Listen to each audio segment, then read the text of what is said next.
Waduh. Waduh, truk. Truk. Truk. Truk.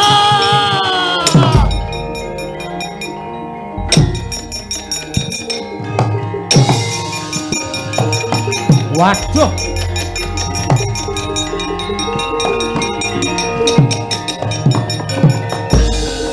Wah, tenan ora. Mati kowe, Gong. Kandhane ngeyel kok. Ya mati kowe kelangan nyawa tenan tak oyahe le. Tak jaloke le.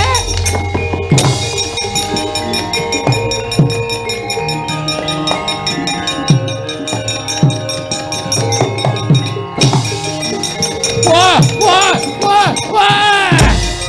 Wah, ada.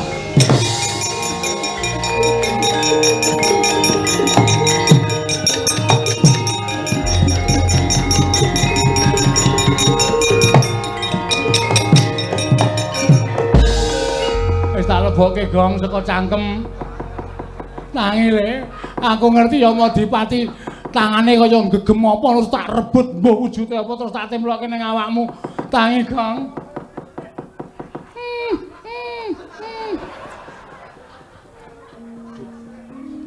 Baru nyawa kirik apa ya? Gong.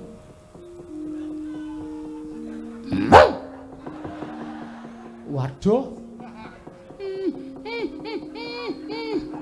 Emoh.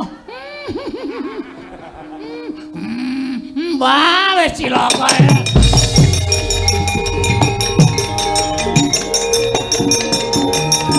Wah.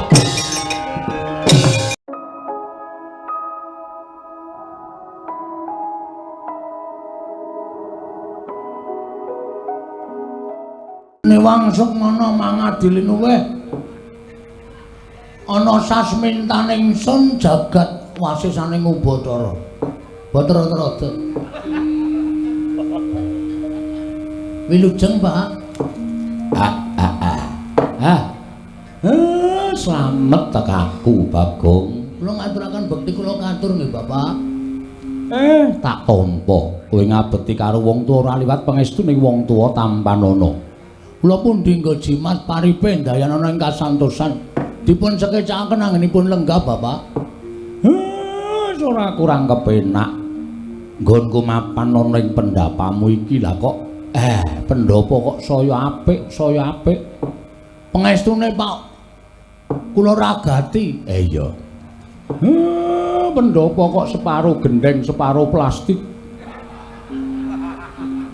Membanggakan wong tuwa. Niki seni, Pak. Ampun diukur perkara elek apike ning niki merga saka kekuatan kula mung kaya ngoten. Iya. Sing baku kula wargamu slamet. Pangestunipun wilujeng, Pak. Kamas gareng bekti kula. Waduh. Kaya ketiban daru aku terus dibasani karo Bagong. Pamujimu, Dik, slamet tekaku. Ana ing pendopo kene. Kula ngaturaken bekti tak tampa pangestune wong tuwa tampanana ya, Gong.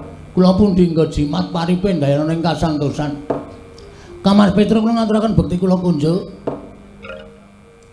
Tak tampa Cah Bagus pangestune Masmu tampanana. Kula pun dinggo jimat paripe ndayanana ing kasantosan. Kejaba saka kowe aku arep takon, Gong. Takon apa, Mas? Sing ngrusak iringan iki mau sapa? Ngerusak sing pundi? Saka gending apik-apik kuwi rak karyaku to.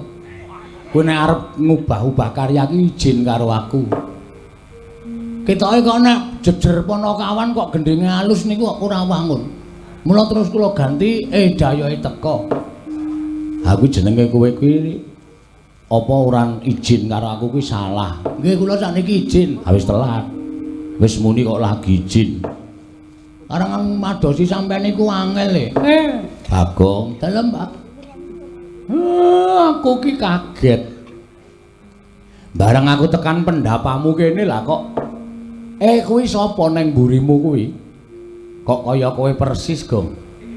Sapa, Gong? Bapak Pangling kali wayahe nggih. Putuku sing endi? Niki anak kula, Pak. Lho, sapa? Iwan.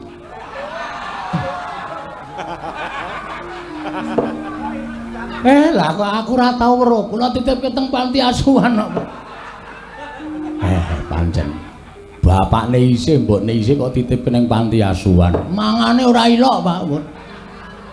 Ngeri bapak nek ngertos kula niku urip biasae kaya ewuh adang terus saben dina. Mergo anak kula siji niki. Wonten dawuh. Simbahmu rawuh ngaturke bekti. Eyang kula ngaturaken sembah pangabekti kula kandha Eyang. Putuku cah bagus. Andang lemu kaya ngono. Sesuk meneh nek nyandangi sing apik ya tole. Klambine bathik, kathoke sapik kok topine diwalik kaya dengkele atos. Kuwi jenenge ora sopan. Nggih, Mbah. Ayo Pak Demu kae. Pak De kula ngaturaken bekti kula kandha, Pak De. Ya. Pangestune Pak De Tampanono ya, Wan. Kula pundi nggo jimat paripin lha ning kasantosan Pak De. Wah, kok le iso omong rung suwe kok ya. Pak De Petro kula ngaturaken sembah bekti kula kandha. Ya, Wan tak tampa. Pangestune Pak De Tampanono. Kula pundi nggo jimat paripin lha ning kasantosan. Pak De nyuwun duwite. Lho. Ora saru ta. Bapak kula suwun ora tau ngekeki ya, Pak De. Bagong, dalem, Pak.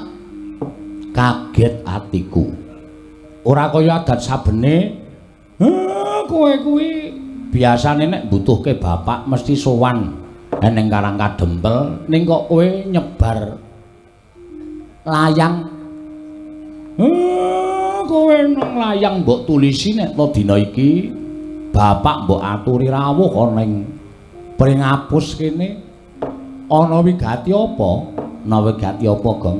Ana wigati apa, Gong, kok kaya wigati banget? Kaya ana sing wigati sing arep kandhakake. Iki ngene ya, Pak. Nyun ngapura aku wis ora basa. Gandeng wis alam-alaman antaraning bapak karo anak. Aku arep ngomongake sing dadi tekadku, Pak. Tekadmu sing piye? Aku ki wah piye ya Pak arek omong iki? Ora sawedi wong aku ki bapakmu. Nek ana apa-apa aku mesti bantu karo kowe. Sebab iki nek miturut aku ora mung perkaraku dhewe ning iki uga perkarane bapak, perkarane Gareng karo perkarane Petro. Saora-orane sok nek kene iki dadi bapak ki tak dadekke cleaning service. Dengkele atas kok bapakne dadek cleaning service ora. Paling ora direktur, Pak. Iya. Lah ngopo to arep ngopo to? Susah aku, Pak. Susah siji mikir lakon. Loro lek arep ngomongke kepiye? Wis ora usah wigiring-oringo, Gong. Tok kandhake piye? Aku ki nyelengi wis suwe lho, Pak, wis 20 taun. Nganti entuk papan panggonan sing jembar kaya ngene iki mergo lekku adus keringet, sikil tak nggo sirah, sirah tak nggo sikil. Pamreku apa? Aku mung kepengin gawe ya kuwi wujude papan sing iso dienggo nyambut gawe para masyarakat. Papan sing dienggo nyambut gawe para masyarakat tegese kowe arep yasa apa to, Le? Apa ya jenenge nek basa Jawane iki? Babrik. Babrik iki aku wis tau rono terus. Heeh. Tegese piye? Kuwi lho pokoke dienggo nyambut gawe para wong-wong Karang Pradesan kene merga ngene, Pak. Aku duwe niat kaya ngene iki nggonku duwe rasa tresna karo sanak kadang tangga teparo, mitra kawruh lan sapiturute. Wis terus terang wae ya, Pak. Aku arep gawe papan dienggo nyambut gawe para wong-wong kuwi neng papan kene mbuh mengko dadine wujude apa kuwi urung terencana ning pikiranku.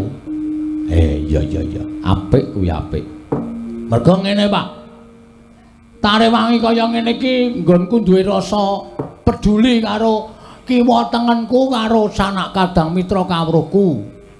Aja mung padha meneng wae nyadong karo welasing Gusti aja. Ning wong ki diwenangake budidaya. Wong sing tanpa pambudidaya kuwi nek mung marep ngenteni nugrahaning Gusti mbok taunana windanana ora bakal kelakon. Anane kanugrahan ki merga menungsa budidaya sinartan donga nyuwun kanugrahaning sing gawe urip lumantar kabisane dhewe-dhewe. Ha ya bener. Nah, mula Kang Sangka kuwi papan sing jembar iki ora tak nggo gawe omahku sing magrong-magrong sing apik. Ora, Pak. Ning papan iki arep tak nggo gawe papan supaya para masyarakat kawula ku iso nyambut gawe nang kene iso dadi sarana pangupa boganing para kawula, Pak. Apik kuwi apik Bagong. Lah kok luhur temen gegayuhanmu. Nggih, Pak. Apik. Sesuk masyarakat kiwa tengenku ya didaftarke lho, Gong. Masyarakatku ya didaftarke lho, Gong. Kowe rasa kuwatir, Tru. Rasa kuwatir, Reng. Kabeh mengko bakal tak tampung aja kuwatir. Mergo iki milike masyarakat bersama supaya iso golek pangupa boga. Gegayuhanku sing kaya ngono mau Bapak nayogyane menapa mboten, Pak? Sing jeneng wong tuwa nek weruh karo tumangkare anak sing duwe pikiran kaya ngono kuwi anane bapak ming manut, anane bapak ming seneng. Berarti bapak nyarujuki. Ya, aku sarujuk. Wah, matur nuwun, Pak. Blegek-ugek sadulita mel. Syukur dole. Lah ing atase ming sak kowe kok tumangkaring pamikirmu nganti kaya mengkono. Kowe ora mikir karo kahananmu dhewe, ora mikir karo pribadimu dhewe, ning kowe mikir marang sanak kadang kiwa tengenmu sing mapan ning padukuhan kene. Ya kono kuwi sing diarani wong sing tresna marang sak pepadane. Sing jeneng tresna kuwi aja nganggo ukuran bondo donya. Domeh kowe iso nyelengi dhuwit akeh, sapa-sapa mbok wenehi, sapa-sapa mbok wenehi. Ibarate aja mbok wenehi iwak, ning wenehi ana jala supaya ngupa ya iwak mau kanthi jala. Nggih, Pak. Bapak nayogyani ya mung apa niatmu sing kaya mengkene mau wis mbok aturake marang pepundhen Pandhawa. Ternyatane kowe karo kuwi minangka dadi panakawaning Pandhawa, minangka dadi abdining Pandhawa. Nek izin pancen dereng, Pak. Ning segera menyusul. Iya. Pun wonten napa jenenge? Tandha-tandha ndara-ndara Pandhawa niku nek duwe anak buahe duwe gegayuhan sing apik niku wis ora bakal digawe angel. Mesti gampang nggone nyuwun idhi palilaing para pepundhen Pandhawa. Iya syukur. Apa ana sing wis tok cululuki rembug bendaramu Pandhawa? Sampun. Sapa? Ndara Janaka. Lan Ndara Janaka sampun nayogyani menapa ing dadi karepe Bagong. Iya syukur. Lah terus aku tekan kene iki tok kon ngopo? Aku nek tok kon nyumbang dhuwit aku ora duwe lho. Aku nek tok jaluki dana Prabaya aku ora duwe. Wis jelas, Pak, wis ngerti. Aku wis ngerti kekuatane bapak ki sepira. Bondo donyamu ki sepira. Aku arep nyuwun bondo donyane bapak. Aku ya ora duwe lho, Gong. Nek tok jaluki bantuan perkara dana Prabaya aku ora duwe. Saya meneh kowe, Reng. Nang bathukmu wis ana tulisane melarat ngono. Dadi aku sing ora njaluk kowe. Wedhus iki ora. Malah nguneke kakangne melarat. Aku ya ora duwe apa lho, Gong. Anak Semar ora ana sing cukup.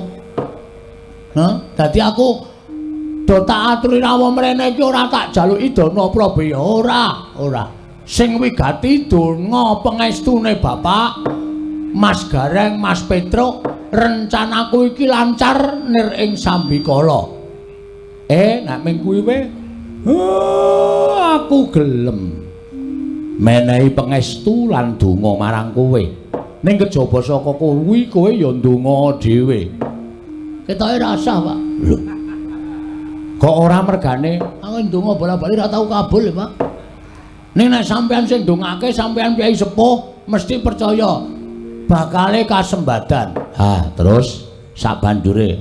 Sing dadi masalah, sing dadi perkara, dek malem Jemuah Kliwon wingi aku ora turu.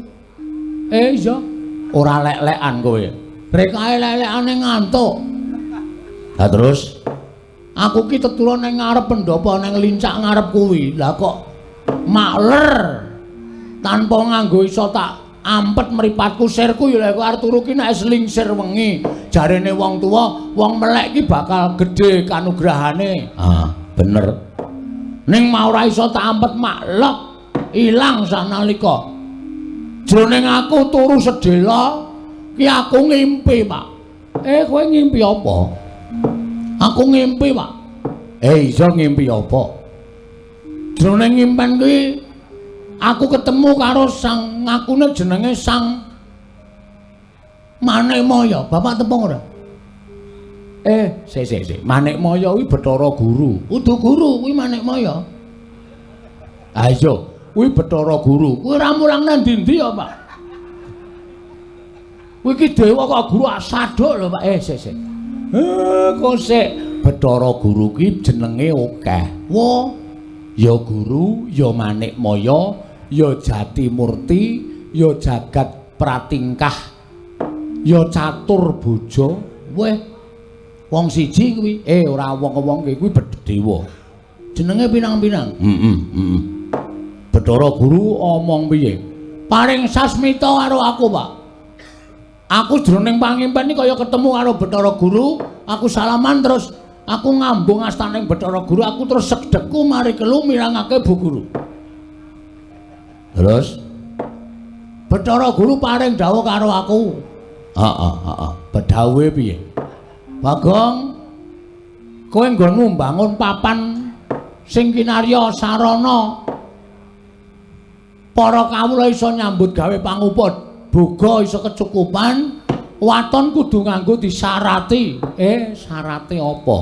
Sarate ya kuwi kudu ana ora ketang sithik wujude kayu Dewandaru karo kayu Jayandaru.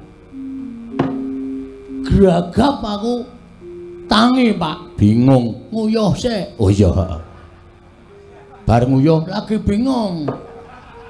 Bingung aku piye iki supaya iso entuk kayu Dewandaru karo Jayandaru. Lah gandeng aku ora ngerti, tak takokke ning tukang kayu endi-endi sing jeneng kayu ngono ora ana. Anane jati. Sengon saiki sing usum. Mula aku terus ngaturi rawuhe bapak. Ingkang wigati bapak iki gandeng wis sepuh, wis wareg ndahar gempalaning jagat legiasi ning kahanan. Tur bapak ki jarene lho miturut omongane wong ki dewa, mbok nyata mbok ora. Aku tak nyuwun prisa, Pak. Kayu Dewandaru Jayandaru kuwi jane nang ngendi nek isih wujud wit tak tegore, tak nggone syarat. Ning nek wis wujud kayu le dodol sapa tukune, Pak? Piye? Kok sik aku tak mikir. Nek miturut sak ngertiku lho. Miturut sak ngertiku Dewandaru Jayandaru kuwi papane ora ning jagat. Waduh. Nendi iki? Papane ning Kayangan. Kayangan Suralaya. Berarti ndak liwat jalan tol. Lho. Suralaya. Saka kene cerak lho, Pak. Suralaya. Wah, tak kira nek Surabaya Pak. Pancen Caidan Suralaya. Suralaya iki nggone sapa? Suralaya iki nggone Bathara Guru. Sekolahan, udu. Ha kok ana gurune?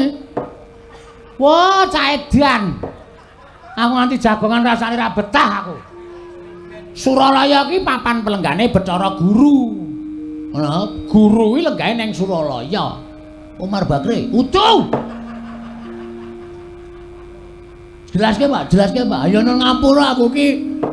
Nuwun sewu karang wong ora ngedong e. Nah, Suralaya ki papaning para dewa. Walah, sampean ngendika ngene malah dong mau-mau. Omahe dewa ngene ta? Omahe dewa. Lah, sing mapan ning kono kuwi jenenge Bathara Guru kuwi dewaning para dewa. Nek arep nyuwun pewujudan ning mapan ana ing Kayangan ki kudu diparilaing Bathara Guru. Lah nek kowe arep njaluk Dewandaru karo Jayandaru mau, kowe nyuwun dipalilah karo Bathara Guru. Wo. Carane munggah ning Kayangan, munggah liwat Andorante. Weh. Andorante ngendi gone? Ah, kuwi papane ana ning sak caketing Gunung Himalaya. Himalaya? Angel ya Pak munggah, kowe angel. Ora saben titah iso munggah. Sing jeneng kulina munggah ana ing Andorante, ana ing repat kepanasan tumuli mlebu ana ing kori sela matanggep Windaramu Janaka. Waduh, aning Ndara Janaka tak suwuni pambiyantu munggah ning kayangan mesti ra kersa. Ha mestine ora gelem. Wong kuwi wigatimu sing diperlu kowe kok dadak utusan Ndaramu Janaka. Nek kowe duwe niat ya apa sing dadi syarat-syaratane digoleki, digayuh. Aning aku ora mungkin munggah ning kayangan, Pak. Aku mesti bingung. Kayangan ki nggone sapa wae? Werna-werna. Ana swarga Maruta, swarga Dahana. Lho. Kaca Ngerang. Lan sak piturute kuwi kayangan pirang-pirang. Kuwi engko nek aku keblasuk piye? Ayo. Monggo ngono nek ana ta kayangane Bathara sing tukang jabut nyawa iso, Pak? Ya Madipati. Nah aku munggah nang kayangan dodok-dodok kori sing metu ya Madipati jabut nyawaku, aku mati. Ayo. Ha ta? Ki si Iwan piye? Ayo. Lah terus, iki ngene. Mula aku mau ora nembung karo bapak, ora njaluk probaya, ora njaluk apa-apa. Ning saiki aku njaluk sak biyantune Bapak Semar. Aku mbok kon ngopo? Crita sing wis sumebar ana ing jagat bapak iki jane dewa. Ha ta? Nek ora kleru sampean ki titisane Sang Hyang Ismangun. Oh cangkeme ngawur to. Ismaya. Heeh, Ismaya. Kuwi kakangne Bathara Guru. Gene kowe paham, ngerti wae. Mergo aku maca setengah percaya setengah ora. Semar kok titis dewa. Nek titis dewa ora bakal uripe Semar kepenak utawa ora bakal uripe Semar sengsara. Ning mesti kepenak. Ning seprene kowe iki ya mengkere terus. Apa ya bener kowe titis dewa? Percaya kena ora kena. Kowe lah kaya majalah. Percaya kena ora kena. Nang aku ora nganggep awakku titis dewa. Dene ana sing nyebut kaya ngono, monggo wae. Gandeng aku percaya karo bapak, mula bapak tak suwun dina iki iso ora iso ngrawuhake Bathara Guru kuwi mau. Nek wis tekan kene, nyuwun Dewa Ndaru Jaya Ndaru. Nek Bathara Guru ora entuk, sampean kakangne adine ora ngeneke Jaya Ndaru Dewa Ndaru ngamuk nang kayangan Pak. Wah, sian. Bocah nek duwe kekarepan kok sapenake dhewe. Piye, setuju ra? Nek pancen Bathara Guru pun njaluk tumbal, sing ditumbalke kowe ya reng hus. Antil mencelat ora. Ana menungso kakangne arep ditumbalke. Ngono lho. Ya wis, Pak. Please. Bagong ngomongane jan. Ayo karang samploke sawung ro Iwan iki aku. Ngomong aku dadi rada modern. Iki kok malah gegayuhmu kok malah nganggo dadak ngrawuhke dewa barang. Sik, mengkari gelem apa ora? Nek bapak ora kersa, ya wis ora masalah, aku ora meksa. Nek nganti aku wani karo bapak ki kaya ngapa dosa sing tak sandang wong aku ki anak kok wani meksa karo wong tuwa. Ha ta? Ning bapak tak anggap ora tresna karo aku.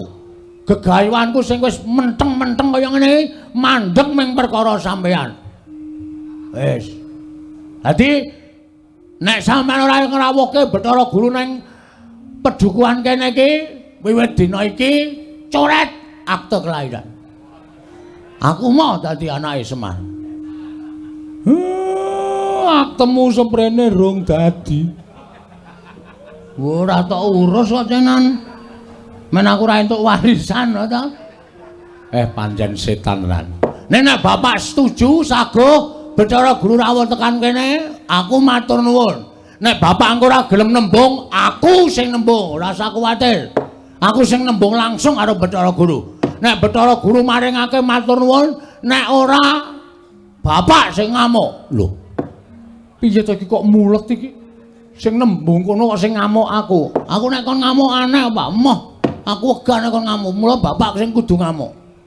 Bapak ora trima karo Bathara Guru. Ing atase aku ki anake Semar. Semar ki titising dewa. Berarti aku ki isih turasing dewa. termasuk bagian kulawarga Dewa. Nek bapak ora iso njaluk Dewa Ndaru Jaya Ndaru asli wis to. Tak suwun bapak ngamuk. Ngono wae wis. Wis ora wis caket-caket iki wektune mepet e. Apa perlune gawe? Piye Nala Gareng? Mas turuti wae Pak, turuti. Engko perkara Bathara Guru ki ngidini apa ora? Wis kuwi perkarane Bagong. Petruk piye? Pun mang turuti mawon, Pak. Bagong nek wis ngono kuwi wis mripate abang ngono kuwi wis medeni. Ora apal karo laga-lagane Bagong kok kowe, Pak. Anak pirang-pirang tahun kok ora tau ngapalke lagane. Mataku abang. Cangkemku le omong cerewet ngene iki. Iki nek ora didepi sego ora mari aku, Pak. Ngandel ora mengelih ta ora. Ya wis piye? Aku sing arep nyeluk Bathara Guru. Nyeluk ya apa? Semarok kata-katane nyeluk. Aku sing arep ngrawuhake Bathara Guru. Wah, matur nuwun, Pak. Wah, pancen bapakku tenan kowe. Engko nek kira-kira Bathara Guru tekan kene disuwuni ngampil Dewa Ndaru Jaya Ndaru ora ngeparengake bapak nesu ya. Ya engko aku tak nesu. Ning aku ki nek ora dilarani ora iso nesu. Engko agajul. Wis asa kuwatir engko langsung tak gadul saka mburi bapak men nesu. Ya wis engko ndak kowe cerewet bae. Ora rampung-rampung perkarane coba. Aku tak matek aji pameling. Piye maksude ngundang Bathara Guru? Nggih. Ora do rame lho, Reng. Truk. Bapak arep matek aji pameling. Ya, mengke Bathara Guru bek rawuh, bek lega pikirmu. Bathara Guru ya ken rawuh lega pira. Heeh. Kowe kono dolan sik, Pan? Nggih, Pak. Kok suarane kaya aku, Truk? Ayo mbok ya. Wis mulak-malik suarane. Engko gek kowe urun, Reng. Wah, antil dasmu modar ora. Kok aku ya curiga e. Ngerti-ngerti kok suarane kaya kowe. Wah, jan tratapane. Gawe, Pak. Iya, kowe meneng ora gambleh wae. Iki wis arep wiwit semedi kok malah ngomong wae. Ya wis gak semedi, men. Eling-eling Dewa Ngejawantah. Nalika semanten tingkem netraning kula Semar Badranaya. Tanana ingkang pinindeng kejawi amung angrap pamantram sakti aji pameling. Andi bali rawuhipun nenggih Sang Hyang Manikmaya ya Sang Hyang Bathara Guru. Dadak sakuling mangke sanginggiling padukan pringapus wonten mendung angen danu. Dupe piyak kang mendung onyang madyapada Sang Hyang Jagat Giri Pratingkah wonten ing padukan pringapus dadosaken kejot kang samya mulat. Linggo ngisor. Bathara Guru wis rawuh. Iki dewa apa pemain sirkus, Pak? Badut tenan ora. Mau kon ngrawuhke Bathara Guru kok saiki ngunekke kaya ngono. Tangane kok papat. Malak kuwi jenenge.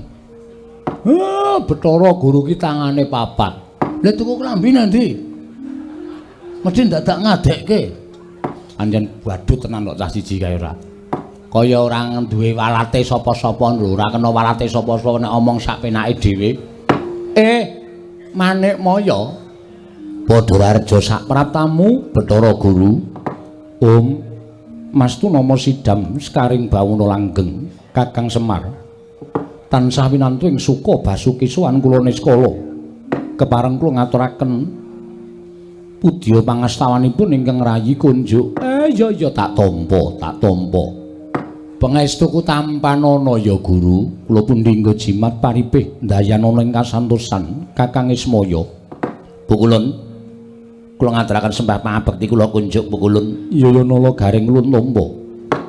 Akarya bombong tias ulun ora liwat pangestu ulun tampanana. Kula pundhingga jimat paripih ndayanana ing kasantosan. Dipun sekecaken anggenipun lenggah pukulun. Ya Gareng kaya wis ora kurang prayoga. Pukulun kula ngaturaken sembah pangabekti kula kunjuk pukulun. Iya pono kawan Petruk ndak tampa. Ora liwat pangestu ulun tampanana. Kula pundhingga jimat paripih ndayanana ing kasantosan. Dipun sekecaken lenggahipun pukulun. Iya Petruk kaya wis ora kurang prayoga prapta ulun ana ing padukuaning Bagong. Bathara Guru, pukulun. Pukulan. Pukulun, ora pukulan. Mukul raimu ki apa piye? Pukulun kula ngaturaken sembah mangabekti kula konjuk Pukulun. Nyaya Bagong ulun tampa. Pangestu ulun kebat kita tampani. Bagong Pukulun sanes kita. Iya, nanging ulun nyebut kita ya kanggo sebutan kita. Kita piye maksude? Kula ngaturaken bekti kula kunjuk, ya wis ulun tampa. Pangestu ulun kita tampani. Oh, ditampani bareng-bareng. Kita. Wah, ya wis sak goblok. Kita ki kowe. Aku kita. Nek aku ki ulun. Sing positif aku ki ulun apa kita? Kok kowe muni kita ki kowe ulun aku ki ulun apa kita? Ulun lamun nyebut kita kuwi kita. Lha, kuwi modi ora kowe. Iki suwe lho engko tenan. Nek ora paham angel iki. Ulun nyebut pribadi ulun kuwi ulun. Oh, ngoten. Iya. Dadi lamun ulun nyebut kowe kita. Kula niku kita. Iya. Lamun aku ulun. Oh nggih, Pukulun kula tampi wonten asta kita. Nering sambikala bekti kula konjuk wonten ngatenipun paduka ulun nggih Pukulun. Petro wonten dawuh. Piye Petro cemplungke kawah Candra di muka mawon? Sapa sing cemplungke kawah? Kowe kuwi. Yo, dadak nganggo klambi renang ora. Padha kaya nggon kuwi kawah Candra di muka iki papan neraka lho, Gong. Kowe ya aja aku udah mati kok. Bagong pangestu ulun tampanana. Kebat kula tampani. Nering sambikala dipun sekecaken anggen jengan diwa lenggah. Pukulun, iya ya Bagong, kaya wis ora kurang kepenak. Mekaten inggih. Apa to sababe dene ulun karawuhake ana ing padukuhan papan dunung kita Bagong. Wekdal sak cepakipun kula aturaken dhateng Kakang Semar, Bapak Semar. Mir. Wis gak omong, Mir. Kowe mundur. Siap. Aku tak omong karo Bathara Guru. Kowe ora usah dadak melu-melu omong mengko ndak malah Bathara Guru kagol atine ora maringake apa sing mbok suwun. Nggih, Pak. Guru wonten dawuh, Kakang. Sing gedhe pangapuramu yen aku ngrawuhke kowe ya. Ya senadyan aku kuwi tata lair tata batin aku dulurmu tuwa. Ning aku ora duwe wenang ngrawuhake dewaning para dewa. Jering keng mangreh para Jawata kuwi adiku Manikmaya. Mboten dados menapa Kakang Semar. Menawi jengandika Kakang betah kelawan ingkang rayi, kula tartemtu namung sumadya ndederek dhateng ngersa paduka Kakang Badranaya. Ya, matur nuwun, matur nuwun. Ha iki ngene. Rawuhmu ning omahe Bagong, lan aku saiki mapan ana ing kene iki, jane aku rak ming nampa penangise anakku lanang Bagong to. Lho. Nampi penangisipun Bagong sababipun menapa? Bagong kuwi duwe gegayuhan. Ya kuwi bakal mbangun papan ana ing kene iki dadi papan sarana nggone para kawula. Bisa makarya lan entuk pangupaboga. Ning jarene Bagong kuwi ngimpi, impene Bagong supaya rancak nggone padha mbangun iki mengko kudu nganggo srana ora ketang sithik ya kuwi kayu Dewandaru lan kayu Jayandaru. Mongko mapane ning Kayangan. Mula tumuli aku ditangisi dening anakku lanang Bagong, gandeng aku kuwi disebut Kakangne Bathara Guru, aku Sanghyang Ismaya. Mesti wae aku iso ngrawuhake marang Manikmaya. Tumuli aku ngrawuhke marang adiku Manikmaya ning Pringapus kene ingkang wigati. Mbok ana mulunge atimu karo anakku Bagong. Maringana ora ketang sithik ya kuwi wujuding kayu Dewandaru lan kayu Jayandaru. Men supaya Bagong nggone mbangun papan iki mengko rancak niring sambikala nganti tekaning paripurna. Yen kowe njaluk ijol-ijole apa, yen kowe njaluk liru-lirune apa, mara gage kowe matura karo aku. Nang jeneng aku wong tuwa kuwi ora tetepungan anak polah bapa kudu kepradah. Nek anakku wis polah, bapakne ora pradah, ndak dikira aku muspra le anak-anak. Ing atase anakku nangis kok aku wong tuwa meneng bae. Ing atase anakku njaluk kok aku mung mangku tangan. Ora nuruti karo karepe anak, engko ndak dikira aku seneng anak-anak ning ora iso nuruti karepe anak. Mekaten Kakang. Iya. Menawi kula mekaten menapa sampun paduka ngendikaken kula sampun nampi. Syukur. Lah terus wangsulamu piye? Nuwun sewu. Selaminipun kula menika dados diwaning para dewa, sinembah para jawata, para kawula. Estining manah kula menika tasih gadah raos gelo, Kakang. Lah ngopo? Lah aku mbiyen tok singkir-singkirke supaya lunga saka kayangan mbok wadul karo Kanjeng Rama Pukulun Sang Hyang Tunggal. Nalika aku padha gojek karo Kakang Tejamaya tok kandhake nek padha regejegan. Mung kepengin rebut dadi dewaning para dewa, wekasan aku didukani terus dikon nguntal pagering gunung sih kulon lan pagering gunung sih wetan. Dumuni rusak ragaku kaya ngene terus didunke saka kayangan. Lah kowe wis menang gone nyingkirke karo kadang-kadang mudulur-dulurmu kabeh tumuli kowe dadi dewaning para dewa. Kuwi sing tok gayuh wis kasembadan. Mula aku tulungana, aku sing wis trima urip ana ing jagat iki, gageh tulungana srana kowe nulungi karo anakku.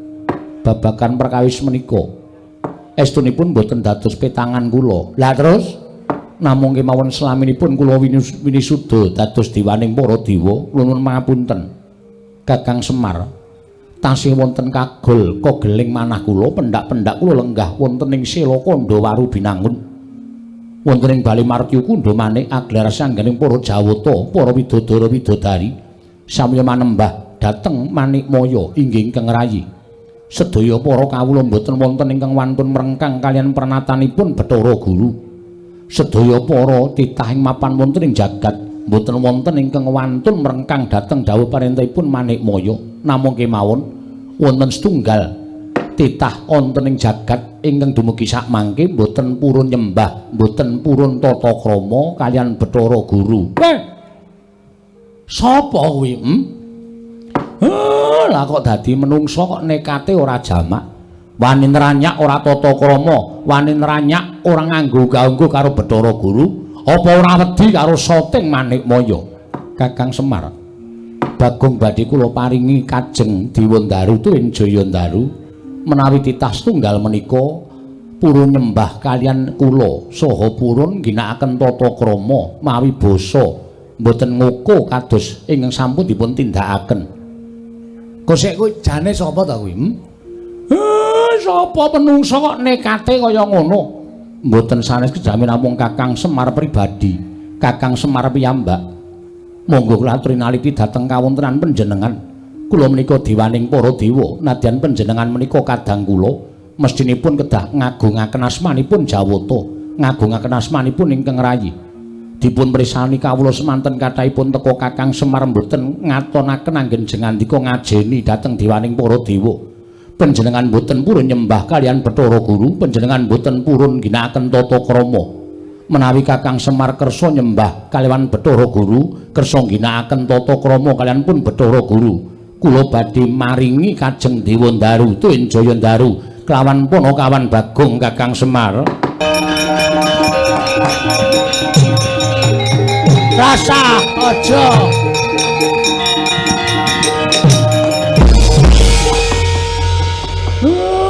syarate gampang ora Pak.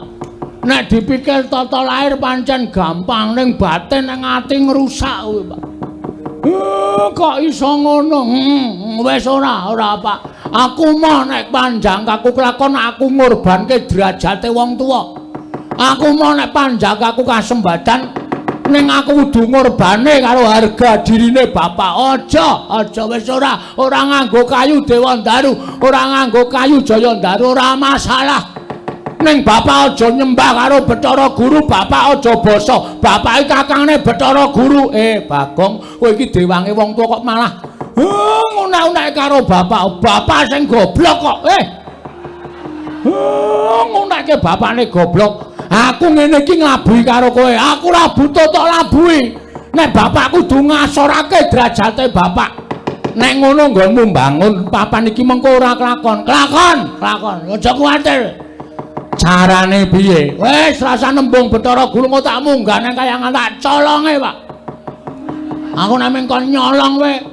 Sregep aja kok nyolong kayu. Wingi nggawa komputer loro ora konangan aku. Pancen kowe wong edan. Gong iki Bathara Guru lho, ora kaya ngono sak menake dhewe, Gong. Engko ndak malah papan dunungmu pring apus kene dilebur karo Bathara Guru cilaka. Dilebur kaya jenang. Kene iki nggone dilebur. Nuwun sewu Bathara Guru. Iya, Bagong kepiye? Kita arep ngopo? Kita arep matur karo ulun.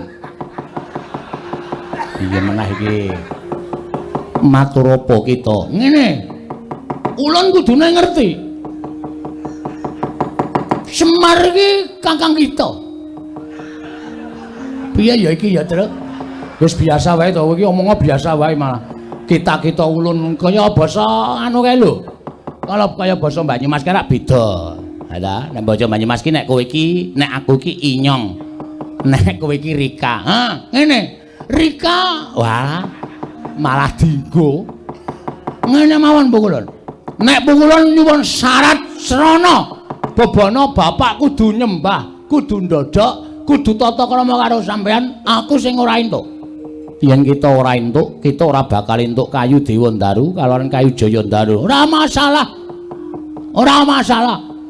Ora entuk Dewandaru, ora entuk Jayandaru, ora apa-apa. Nek nganti sampean kelangan 3 wit, aja salahke Bagong. Apa kita wani negur kayu Dewandaru lan Jayandaru kang mapan ana ing kayangan. Lho, ngopo aku wedi? Ha milik perhutani wae tak tegur kok. Apa meneh milike dewa. Ha tak colong aku cah nekat e. Bagong wis to aku ndak dadi perkara. Iki nek ora dadekke perkara ora tekan esuk, Mir. Cah kok ngayal ora jamak-jamak ora. Wis kowe santai wae, kowe meneng. Kita arep ngopo? Kula mboten sarujuk, kula mboten mathuk. Wani-wan, wonten dawuh. Siap-siap. Omong mbokmu. Aku arep perang karo dewa. Nggih, Pak, ngestaken dawuh. Yen pamit, Pak. Lho, Tereng padha suaramu, Tereng. Mbah, ora caturan ora. Nek sampeyan ajeng njaluk bapak supaya tata krama aku sing ra entuk. Lho, yen ngono kita wani karo dewa. Apa kita ora wedi kelawan para Jawata? Nuwun sewu. Kula niku dadi wong ora ana sing tak wedeni. Ana. Bagong ki landhesane siji, bener. Kula garis bawahi aku kuwi wong bener. Wis. Aja kok sampean. Wis. Kerubuten para dewa, ora bakal aku wedi. Kita bakal ulun banjut. Hah? Kita bakal ulun banjut. Banjut iki wae, Pak. Banjut ki dipateni. Arep dipateni apa? Iya. Kita ulun banjut ulun cemplungake ana ing Kawah Candradimuka. Ora masalah. Gong, Kawah Candradimuka ki nggone para wong-wong jahat. Lho, aku kan wis pantes mangpan ning kono. Aku kan ya wong jahat. Ha ta? Mboten apa-apa. Nek sampeyan iso mateni kula, ning carane sapi mang jagal sik pukulan. Lho. Mang jagal sik. Nek kula wis iso jagal arep tok bleh sakaremu, arep tok keleti sakaremu, arep tok tongseng sakaremu. Ning Bagong ki menungsa. Tak mut sirahmu sisan. Ana wong lagi omongan kok ae. Engko nek njaluk lagu-lagu ki engko. Dene wis bengak-bengok ora. Sapenake dhewe. Nek sampeyan ajeng ngasorke derajate bapak kula ora trima. Bagong kita wani lan panjenengan ulun. Sing tak wedeni apamu? Gong wah jan bocah iki wis. Iki nek dadi apa-apa piye? Reng ora usah cerewet iki Sardadi kok ndak ora gek metu-metu. Kowe iki aja omong wae. Nek ditinggal omong ora metu-metu. Mulai bocah iki. Mulai. Iki maksudnya Bathara Guru gen metu njaba, men nesu terus gelut, terus apa perlune, terus lakone diterusi kok meng ahe. Tegese kita wani karo kadewatan. Sing kula wedani namane Pokoke Semar wong atuamu kudu basa, kudu nyembah kelawan ulun paringi syarat ingkang kok butuhake. Mboten. Nek kudu Semar basa karo sampean, Semar kudu nyembah karo sampean, kula ora entuk syarat ora apa-apa. Ning kosok baline. Sampean ora menengke Dewa Ndaru Jaya Ndaru. Rawe lantas malang tak putung. Kita wani karo panjenengan ulun sing tak wedeni awamu. Ayo ning endi papan wong neter kadigdayan. Dikrubut para dewa cemplungan ing kawah candra dimuka. Siap ayo. Ora bakal aku wedi. Rupak wani jembar wani kene.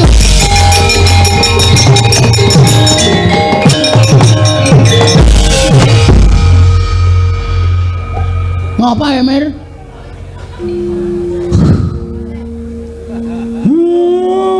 Mula penyakitku ki ra mari-mari. Ngrasake Bagong. Lah kok dadi kowe wani karo Bathara Guru ki sing ngakon sapa? Ora ana sing ngakon. Lah kok dadi wani? Aku wong nekat kok. Nek kowe nekat kowe ra entuk kayu Dewa Ndaru Jaya Ndaru. Ora entuk ora masalah. Ngopo? Lah mau jare entuk sasmitane Bathara Guru. Pancen iya. Lah bapakmu wis bantu karo kowe kok kowe malah tumindak dhewe karepmu piye? Ora piye-piye. Lah terus aku kon piye? Ambo. Piye to cah iki aku malah bingung to cah iki. Bathara Guru piye, Gong? Wis rasa do kuwatir, rasa do bingung, santai. Tak tandangane. Waduh. Dewa lho, Gong. Yo ngapa? Yo ngapa nek dewa? Dewa nek pakartine elek wajib diwaneni, Tru. Oh, nek cara aku ngono. Sapa wae sing lungguh ning apa jenenge papan sing dhuwur dhewe nek pancen salah wajib diwaneni. Ora usah kuwatir, Pak. Wis mati tak wujudane. Ngono ya. Wis men, ngopo aku urip ya mung doyak-oyak mendring kok. Esuk 2000, sore 2000, boros ora jamak-jamak. Ayo kebangetan embere kok ya nyicil. Orang yo karang yo kebutuhan liyane, Tru. Ah iya. Ya wis sak karepmu nek pancen kaya ngono. Nek kowe pancen wani tandangono. Nala garing aja ngewangi, Petruk aja ngewangi ndak kelepetan dedusan. Wis ben tak nonton kaya ngapa jogete anakku Bagong. Ora mung cangkeme tok sing ngombo kowar-kowar. Ning kudu tekan tumandange ya kudu nyata. Oke, padake aku ki wong jireh. Padake aku wong kalahan. Wis Semar rasane ngendi-endi? Kowe rasane ngendi-endi, Reng? Ya. Petruk rasane ngendi-endi? Ya. Aku tak mangkat methoke Bathara Guru. Ngati-ati lho, Gong. Bathara Guru kancane pirang-pirang. Ora masalah. Kancaku wis ngenteni ning angkringan pirang-pirang. Ketapke beres. Aku ki ra mung ijen rene padahal nggo karyawan rong bis e. Mangkemu mengijen aku, ora aku yang nggo rombongan. Dadi nek kira-kira dewa-dewa do ora meneke Dewa Ndaru Jaya Ndaru, aku sing bakal nyogok lungguhing para dewa. Ya, sekono ngali. Wis ya, Tru? Ya. Iya, Pak. Heeh. Iya, Ren. Ya, sing ati-ati kono. Seneng aku duwe adi sing ngene. Kowe ngomong apa ya? Ora dong. Pareng nggih, Pak? Iya, sing ati-ati. Wis, lenggah sing kepenak. Heeh. Aku mangkat aku. Wit. Ngopo kok ora sida? Aku perang kok atiku ora nyaman ya, Pak. Ora nyaman apa? Ketak kandhani, Pak. Gareng seneng karo bojoku. Apa iya? Wis sok WA aku sok ngonangi kok. Ngopo, Reng? Ora kok. Ora ya kowe iki wong tuwa senengane ya aneh-aneh ora. Ayo nggo kesibukan kok, Tru. Kesibukan dengkulmu melocot ngono kok ya. Tulung dijagake ya, Pak. Iya. Ya, engko kowe dhewe seneng. Dapurmu ra, bojomu bisu. Justru kowe malah ora nyuwara. Memang. Pon lenggaseng sekeca ya, Pak. Aku tak metu njaba. Ya sing ati-ati, Bagong. Pethoke aja kuwatir, Mir. Kencang warudayang pak pong buk bolong ngali cedhe sapa sing gawe Mastuti dawuh Padukadi Pramesti Bathara Guru kinen nyameptaken sanggaring para Jawata supados nderekaken tindak paduka jebul boten nganyana-nyana jengantika Adi Guru tedhak wonten ing Madyapada menika mengku suraos kados pundi Di? Kakang Narada, Kakang Resi Kanika Putra, inggih wonten pangandika ing adhawuh. Mugi andadosna ing kawuningan Kakang estunipun anggenipun ingkang rayu tedhak wonten ing Madyapada. Menika nampi timbalanipun Kakang Ismaya. Lho, Kakang Semar kasinggihan mekaten. Tumunten Adi Guru tedhak wonten ing Karang Kadempel. Kakang Semar mboten mapan wonten ing Karang Kadempel, nanging mapan wonten ing Padukan Pringapus papan pernahipun atmajanipun Kakang Semar inggih menika pun Bagong. Lah wonten menapa dene kok Kakang Semar ngrawuhaken ndika Adi Pramesti Bathara Guru wonten ing padukanipun Bagong. Mugi andadosna ing kawuningan. Sakmangke Bagong betahaken inggih menika tontonaning kasuwargan wujud kayu Dewandaru lan Jayandaru. Kakang Narada, Bagong mbutuhaken kayu Dewandaru lan Jayandaru kasinggihan mekaten. Lah wigatosipun aturipun Bagong piyambakipun badhe ambangun papan kinarya pangupa boganing para kawula ing mapan wonten ing sakiwa tengening padukan Pringapus. Nanging anggenipun badhe bangun wangunan menika kala wau kedah mawa syarat inggih menika Kajeng Dewandaru lan Jayandaru.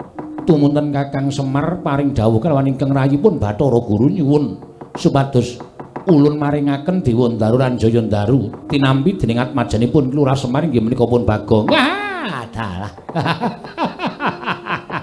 Lah menika lak gampil to, Di. Menika perkawis ingkang boten angel. Paduka menika kedah ngemuti bilih Kakang Badrana inggih Kakang Semar menika kalebet kadang paduka piyambak. Tur tinemu werda saking Paduka Adi Pramesti Bathara Guru mila menawi atmajanipun Kakang Semar menika nyuwun supados sakmangke boten kitang sekedhik Paduka Adi Pramesti Bathara Guru maringaken Dewandaru lan Jayandaru menika kula kinten boten kawratan. Estining manah kula mapan mekaten. Lah lajeng sabab menapa Paduka ngawi sangganing para Jawata, para dewa mlempak wonten ing mriki? Krana sakmangke mugi andadosna ing kawuningan sareng Bagong matur ingkang kados mekaten tumunten kula matur lawan Kakang Ismaya. Pangandikanipun Adi Pramesti Bathara Guru kados pundi? Kakang Narada prisa piyambak. Estunipun tasih kogel kagelan manahipun Manikmaya krana sasampunipun kula dados Jawata. Dewaning para dewa mangreh Triloka sangganing para titah boten ngemungaken jalma menungsa nadyan jim setan pripayangan sedaya sami manembah kalawan ingkang rayipun Jatimurti. Klebet para Jawata ugi manembah kelawan pun Manikmaya. Namung setunggal titah ingkang boten purun manembah dhateng ingkang rayipun Manikmaya inggih menika pun Kakang Semar. Tumunten kula matur dhateng Kakang Ismaya kedah wonten syarat srananipun. Syaratipun menapa? Syaratipun boten sanes kejawi namung titah setunggal menika kedah ginakaken tata krama sarta nyembah kelawan ingkang rayipun Jatimurti. Mangke piye? Titah ingkang dipun ngajengaken Adi Pramesti Bathara Guru menika sinten? Mboten sanes kejawi namung Kakang Semar piyambak. Kakang Narada. Ah, dalah. Ah, menika ya aeng-aeng. Lajeng menawi Kakang Semar kemawon mbok menawi sarana nglabuhi dhateng atmajanipun Bagong piyambakipun badhe purun nyembah tuwin nindakaken tata krama kaliyan pun Manikmaya. Nanging jebul ingkang boten trimah Bagongipun piyambakipun utawi Bagong boten nglilakaken menawi Kakang Semar manembah kalawan ingkang rayipun Jatimurti. Pun memper. Mergi Bagong menika sampun kertos bilih Kakang Semar menika kadang dika werda. Tegesipun sepuh Kakang Badrana tinimbang Paduka Adi Pramesti Bathara Guru mila mboten aneh. Tumrap kula raosipun Bagong menika mboten kedugi amargi tiyang sepuhipun inggih menika kedah nyembah dhateng Paduka Adi Pramesti Bathara Guru mongko ingkang tinemu taruna. Tegesipun Paduka menika mboten kok ngaturaken utawi ngendikaken syarat srana ning panjenengan menika ngendhak dhateng derajatipun Kakang Semar. Ah, menika mboten prayogi lho, Di. Kakang Semar menika kula warga Paduka piyambak. Kakang Semar menika kadang Paduka werda. Mila menawi saking pamrigipun ingkang raka ing Sidhi Pangudal-udal, Dewandaru lan Jayandaru menika kaparingna dhateng pun Bagong, menika mangke mboten badhe wonten tetembungan kriwikan dadi grojogan geguyon dadi tangisan. Namung maringaken Dewandaru lan Jayandaru kemawon awratipun ngados menapa ta wong nyatanipun tetukulan menika tuwuh wonten ing kayiwangan kathah sanget. Mila menawi Bagong menika nyuwun sekedhik kemawon tertentu Paduka Adi Pramesti Bathara Guru tentu maringaken dhateng pun Bagong. Sampun ngantos namung perkawis alit kados mekaten dipun dadosaken perkawis ingkang ageng. Kakang Rada, punapi? Malah srana menika dados pancatan anggen kula badhe ngendhak dhateng Kakang Semar Badranaya. Lah, tenan to. Malah kedawa-dawa ora karu-karuan. Lah menapa paduka diprasi Bathara Guru wantun dhateng Kakang Semar menika dados pancatan. Menawi Kakang Semar badhe wantun kaliyan kula malah Dewa Ndaru lan Jaya Ndaru mboten badhe kula paringaken dhateng pun Bagong. Panjenengan prisa piyambak watak wantune anak-anake Semar menika panjenengan kedahipun sampun apal. Bagong ngantos nggadahi slogan kados mekaten menika tertentu nggadahi pemanggih sanes tegesipun kados pundi. Bagong menika wong gleleng, Bagong menika wong panjen wong nakal. Nek nganti Bagong terus nggawa graji munggah teng kayangan wit-witan Dewa Ndaru Jaya Ndaru disenso kabeh pripun? Ada taya kowe. Wah, Bagong niku wong nekat. Bagong dirajongi karo garek karo Petruk, sentek kayangan. Kakang Rada, punapi? Ing mekaten Bagong sakmangke badhe kula patrapi paukuman. Harataya malah tekan ndi-ndi? Semare luput, Bagonge diluputke. Inggih, kedah mekaten. Terus Bagong badhe kula pejahi. Lho, kok dipun pejahi pripun? Amargi sampun wantun kaliyan kula, Bagong boten nyawang menawi Bagong menika namung titah kula menika dewaning para dewa. Bagong wantun nyula wetha kaliyan ingkang rayipun Jatimurti, Bagong wantun ngias dhateng pun Manikmaya, tegesipun kalapatan tumraping kadewatan. Boten wonten paukuman ingkang pantes kagem Bagong kejawi amung dipun cemplungaken wonten ing Kawah Candradimukha. Wes ora tedas, yakin. Kawah Candradimukha boten kuat ngobong kaliyan pun Bagong. Ngoten lho. Wong ora salah ora luput dicemplungke ning kawah menika mboten badhe mempan. Mboten badhe kobong. Kakang Rada punapi? Sakmangke Kakang Rada dawuhaken para wadya Baladewa damel risak wonten ing kadukanipun Bagong inggih menika pun padukan pringapus. Sakmenika ugi Kakang Rada punapi? Panjenengan teka kendel kemawon. Nuwun sewu, Di.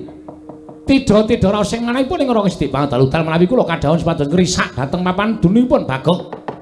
Ternyata saking petanganipun ingkang Rangga Sedhik Pangdalutal kelepetan menika mboten kelapatanipun Bagong kaliyan pun Semar. Ning lupute Adi Guru.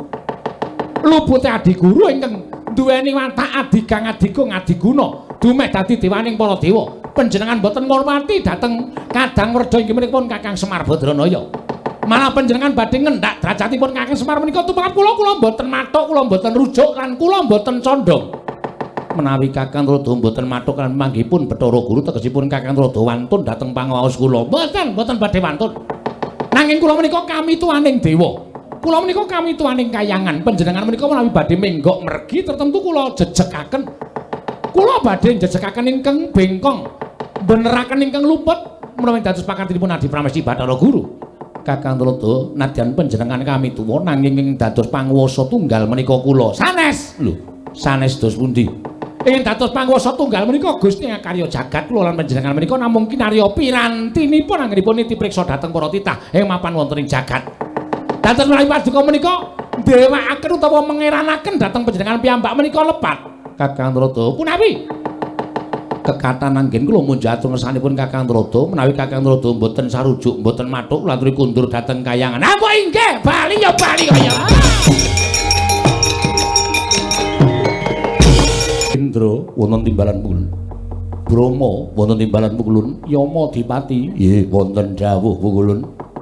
Penyarian lan pathuk dina samengko aja wedi kangelan saka palilah ulun kita ulun keparengake gawe rusak ning padukan pringapus. Syukur bagi kita iso ngrangket Panakawan yen perlu Kakang Semar babar pisan bandaran astane kerincungan sikile. Bakal ulun boyong ning kayiwangan yen Kakang Semar ora keduga nyembah kelawan Bathara Guru. Ulun ingkang bakal mentala kalan Kakang Badranaya prasta Paduka Rama Kulun nyuwun pamit. Madal pasilan bidal dinan sakmangke sing ati-ati aja kaya bocah cilik Surapati, Brahma lan Yama Dipati. Sapa itu? Dewa ngono. Jenenge kowe biasane sok apal? Bathara Indra kita. Dewa sikile ora kambal mawon. Ora, ilmu hitam. Lho. Ilmu hitam iki kancane Wanda iki udu ora. Mancing kancane ra entuk kok entuk dhewe. Nganggo ilmu hitam. Kuwi omongane sapa kuwi? Takoni guys. Sampean sapa? Dewa? Lho. Takon marang ulun. Heeh. Ulun sapa? Lho. Ulun Sang Hyang Bathara Indra. Oh, Sang Hyang Bathara Indra. Dasar Pranyata Bagong. Dalem Sapa sing wani karo Sang Hyang Jatimurti? ora ana. Lho. Kok ora ana pitu meneng to? Ora ana to, ora ana sing wani karo Jatimurti to. Iya ta? Embo. Ora ana.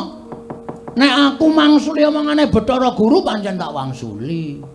Nek aku wani karo Sang Hyang Jatimurti ki ora ana. Sapa sing wani karo Sang Hyang Manikmaya? Ora ana, kuwi ngarang meneh kuwi. Nek aku wani karo Bathara Guru pancen wani, nek karo Manikmaya aku ora wani. Gong.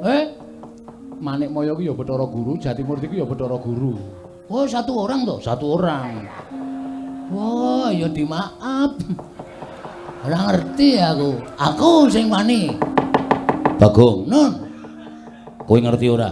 Ora. Ngerti. Ngerti, ora ngerti kowe. Yen Bathara Guru kuwi sembaning para titah. Lah kok dadi kowe wani? Ngene, Ndra. Lho.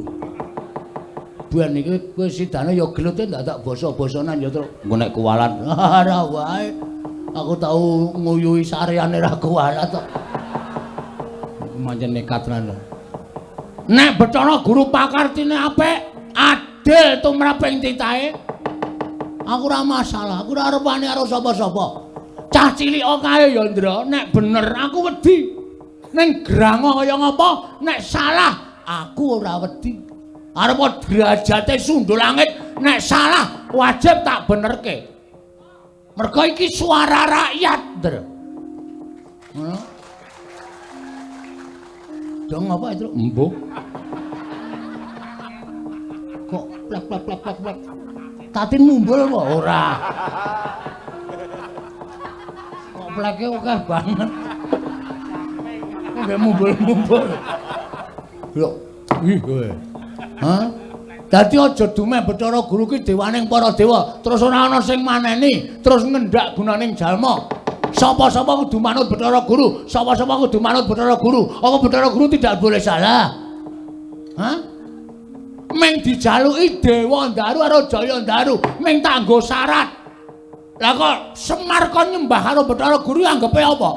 Semari bapakku, Ndra. Semari wong tuaku. Nek ana menungsa sing arep ngendhak derajate bapakku, aku ora ikhlas. Aku ngewangi wong tuaku. Lho, malah wani karo aku. Aja kok kowe. Kowe iki anake Bathara Guru to? Iya. Anak nomor 4 to? Iya. Kowe kok ngerti? Menurut buku. Ngono kuwi nek sejarah aku ora ngerti wong lairmu ki, aku ora ngerti bidane sapa kok.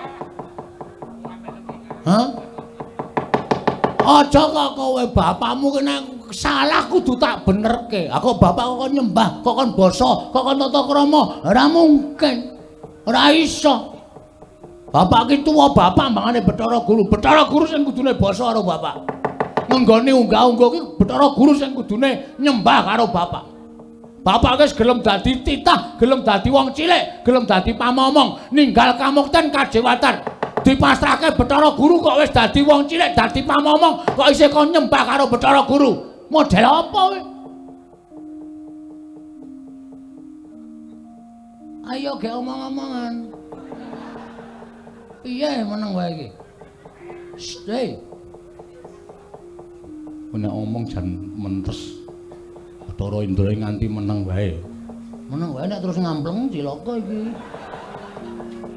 Lu ngomong ning ora gek plek-plek malah ora apa-apa nek meneng wae terus dis ngono. Aku ora siap, Petro. Ono aku kok. Lho, terus ngopo? Lah aku ya lunga.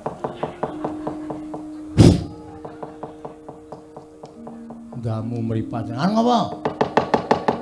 Aku tekan kene kon bondo karo kowe. Kuwi apa bener Pak Kartine? Hah? Salah apa aku?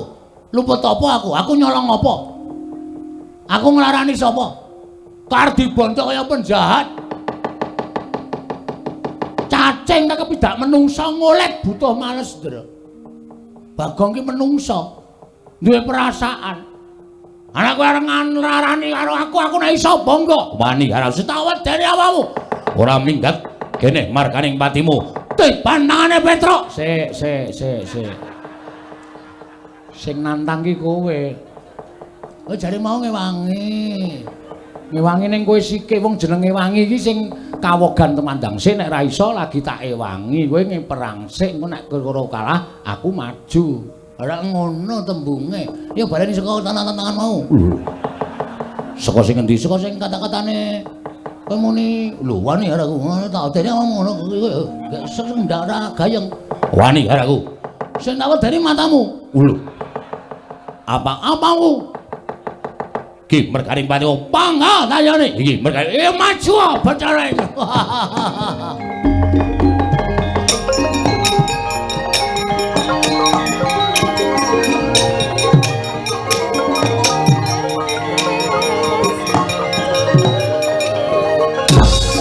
Mati.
Ayo,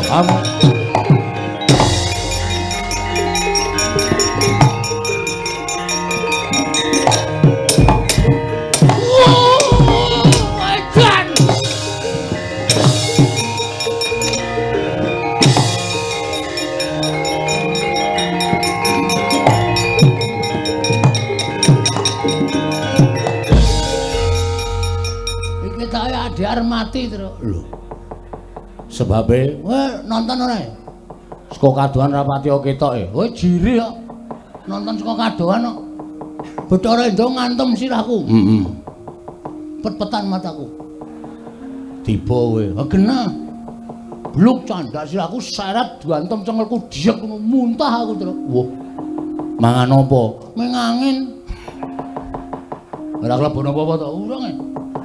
Mau candak sauna diantel jil kontal. Aku ancang-ancang Bathara Indra wis ra ngerti wong aku aling-aling wit. Heeh. Bathara Indra teko set ngono tak antem ki. Ora kena lho. Ora kena piye? Ora kena kaya men kurang sekilan ki. Ora kena. Kuwi jenenge aji lembu sekilar. Kuwi ngantem ora kena. Dewa goblok. Aku mbiyen duwe kuwi tak buang. Mergane, wis ngrekoso aku. Tekan ngomah karo bojoku kuwi kayane kena kurang sekilane. Ngono-ngono iki kepiye ta iki? Sidane tak buang aji-ajiku. Oh ta. Satonjo. Ha iya. Aku diinguro dewa-dewa. Ning jarine bapak aku tau diceritani kok. Ceritane apa? Dewa iki ndek pengapesan. Dewa iki derajate dhuwur, sak dhuwure menungsa. Heeh. Mula dewa iki ora kena digrayang nuwun sewu, mestaka tekan dodo. Oh, Ning nek digrayang dodo mengisor kuwi iso. Mula jajalen ngantemo aja nggon sirah, aja nggon dodo, weteng padha engkul. Iki ra omong kosong lho iki. Engko aku maju meneh diajar ora. Nek nganti ora kena, engko nempuh karo bapak. Pokoke kene medun. Kene medun. Jos. Tenan tetep tak slenthik yakin. Antem kon weteng diek dhek ndingkluk seslenthik tuk modar. Aku arep karo dewa lara weteng maju. Ah, mati jeneng aku.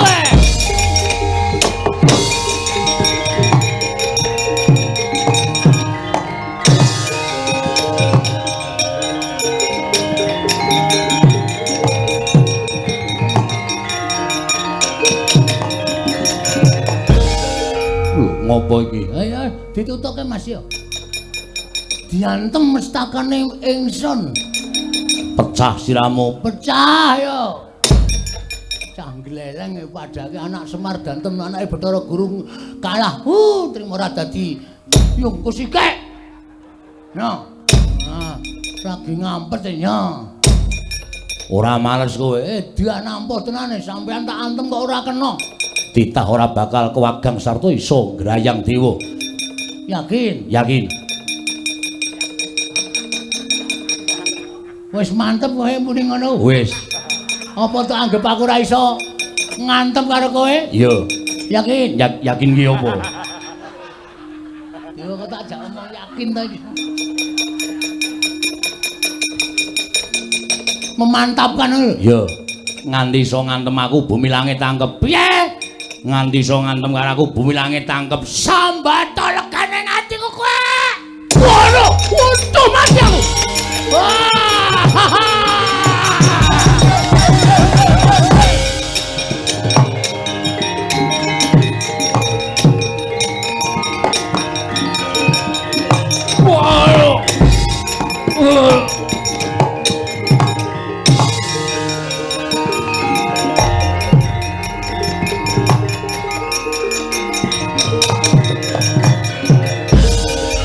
Wong edan, Bagong wong edan. Kakang Bathara Indra kena apa? Medyan ngantem ya milih. Mak cekluk. Larane ora jamak. Waduh. Waduh.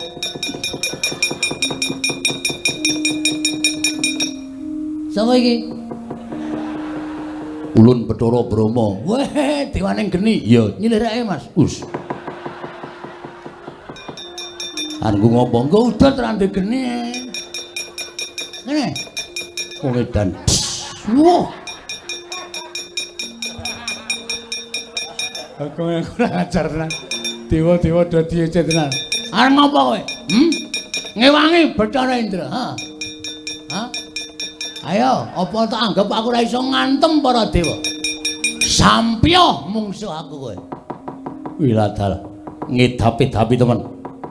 Wani karo aku. Sing tak wedeni apamu? Ulun diwaning geni. Ora wedi. Ora wedi. Kowe paling mengetoke geni sak lumbung bantu ngono kowe. Bu, aku nyemplung blumbang. Genimu ora ana gunane. Ayo, muni ya. Sing dadi nyatane candak aturke Bathara Guru nampa pidana. Kowe candak aturke Bathara Dosen. Nampa pidana kowe. Edan aku musuh Bagong kok malah rasane ora kepenak to. Kuwi berarti arep kalah kowe. Mundur wae. Atimu ora penak to? Iya. Kalah kok yakin. Aja tak teruske kewirangan. Pecah sirahmu. Pecah sirahmu. Lho. Iso mecah sirahku. Ya mbok, pecah sing endi? Ngene Indra mau dekok. Wiladal mati Iki margane pati margane.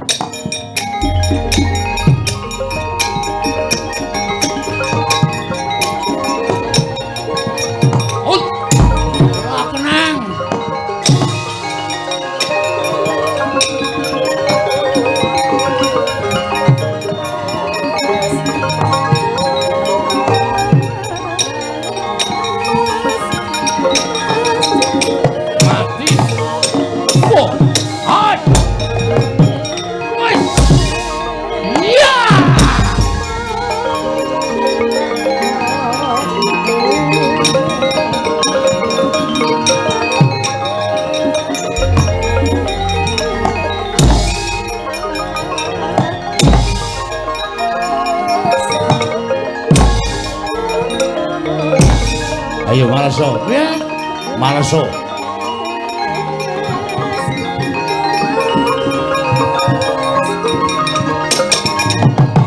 Wah! Mati aku.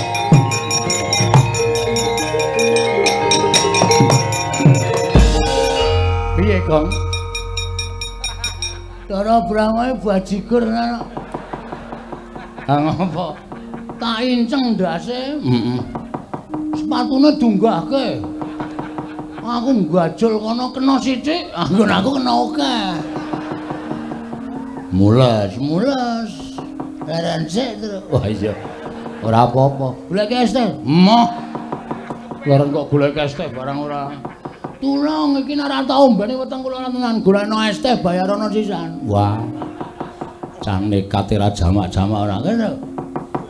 Kuwi anggere nyoro tambegan ngono wis mari. Mah. Wetenge dilus-lus. Kowe ora ukuran kok Gong iki. Penyakiten iya kowe. Kok gede banget ngono to, Gong? Mbok rasa trewet, Tru. Rahasia kok diomong-omongke wong akeh. Mula nek kowe mlayu mau kok surane tung. Padahal klontong sapi kok. Ya ora ya.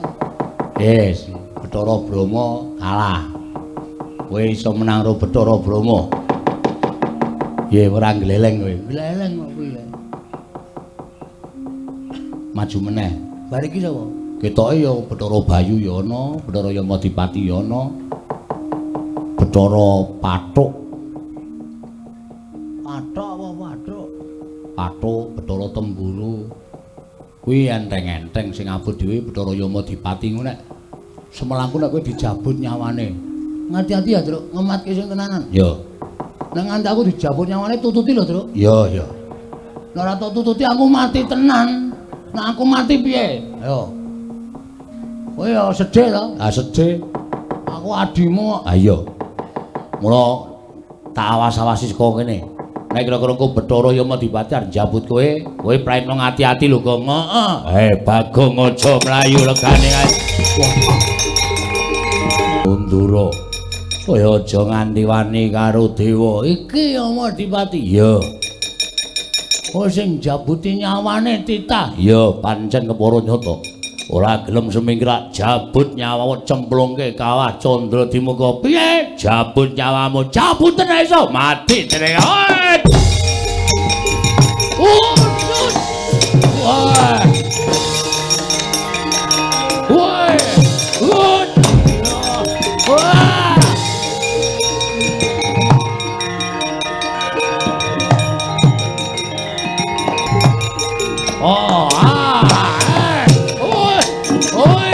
Iya. Waduh, truk.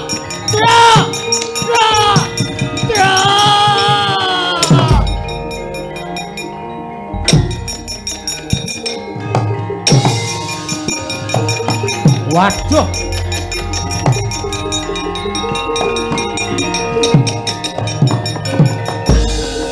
Wah, tenan ora. Mati kowe, Gong. Kandhane ngayal kok. Ya Yamadipati kowe kelangan nyawa tenan tak oyahe le. Tak jaluke le.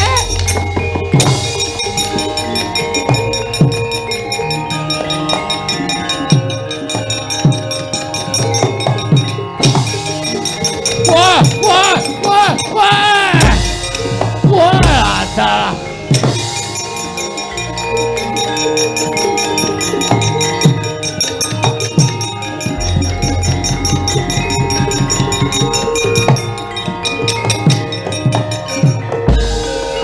Tak lebokke Gong saka cangkem.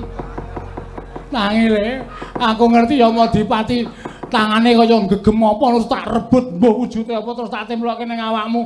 Tangi Gong.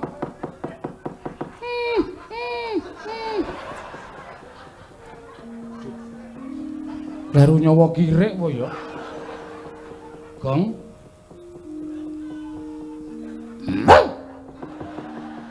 Waduh.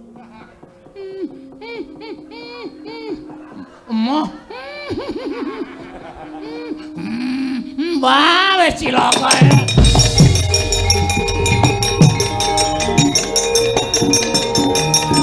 Wah.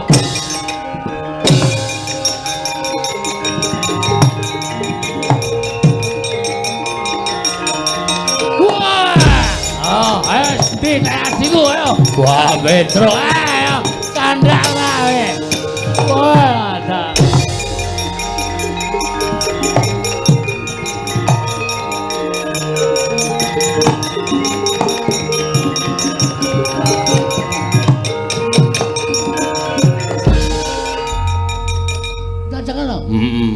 Alhamdulillah bener Gong Yamadipati iki jebul nggawa nyawa pirang-pirang.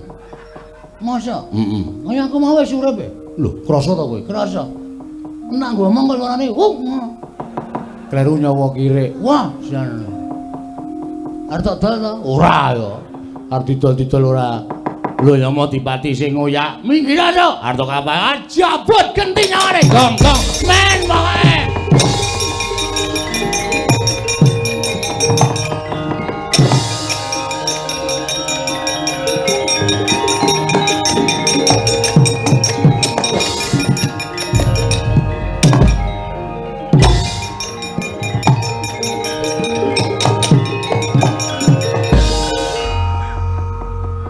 Kok jabut genti? Mudar wae.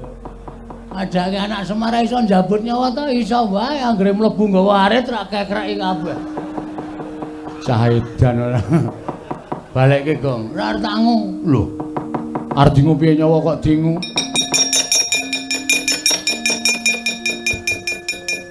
Saake. Aduh. Wah, caedan. Ana menungsa kok iso njabut nyawa. Iso wae aku rene njabut. Aku kadang kala ora tak jabute metu dhewe. Lara lutruk dingonokne kuwi. Kejengkit e panis e. Kuwi nang anu sok aleman e. Iya, Bagong. Ayo bali. Iya. Sepatune ukuran pira kuwi? 36. Cukup, tinggal. Lho. Tinggal kok tak ajar. Iya. Wah, laetan dipreteli nya. Ayo kuwi kan apa jenenge bus kape? Wah, dumeh anyar rombongan lurik.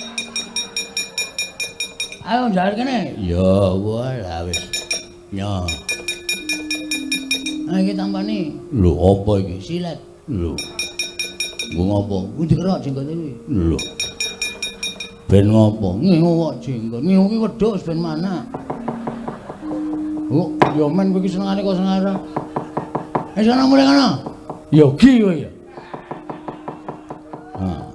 Wis bali kono. Mewah ajar dhewe. Wah, aku tak mulai, Bagong.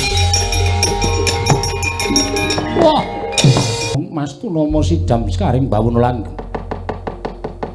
Andu para temen ing atase mung derajating Panakawan isa ngorak-arik karo barisaning para dewa. Bagong, Petruk, Nala Garing. Kita ora gelem mundur. Kita ora gelem masrahake kelawan diri kita, ulun bondo, ulun boyong marang Kayuwangan.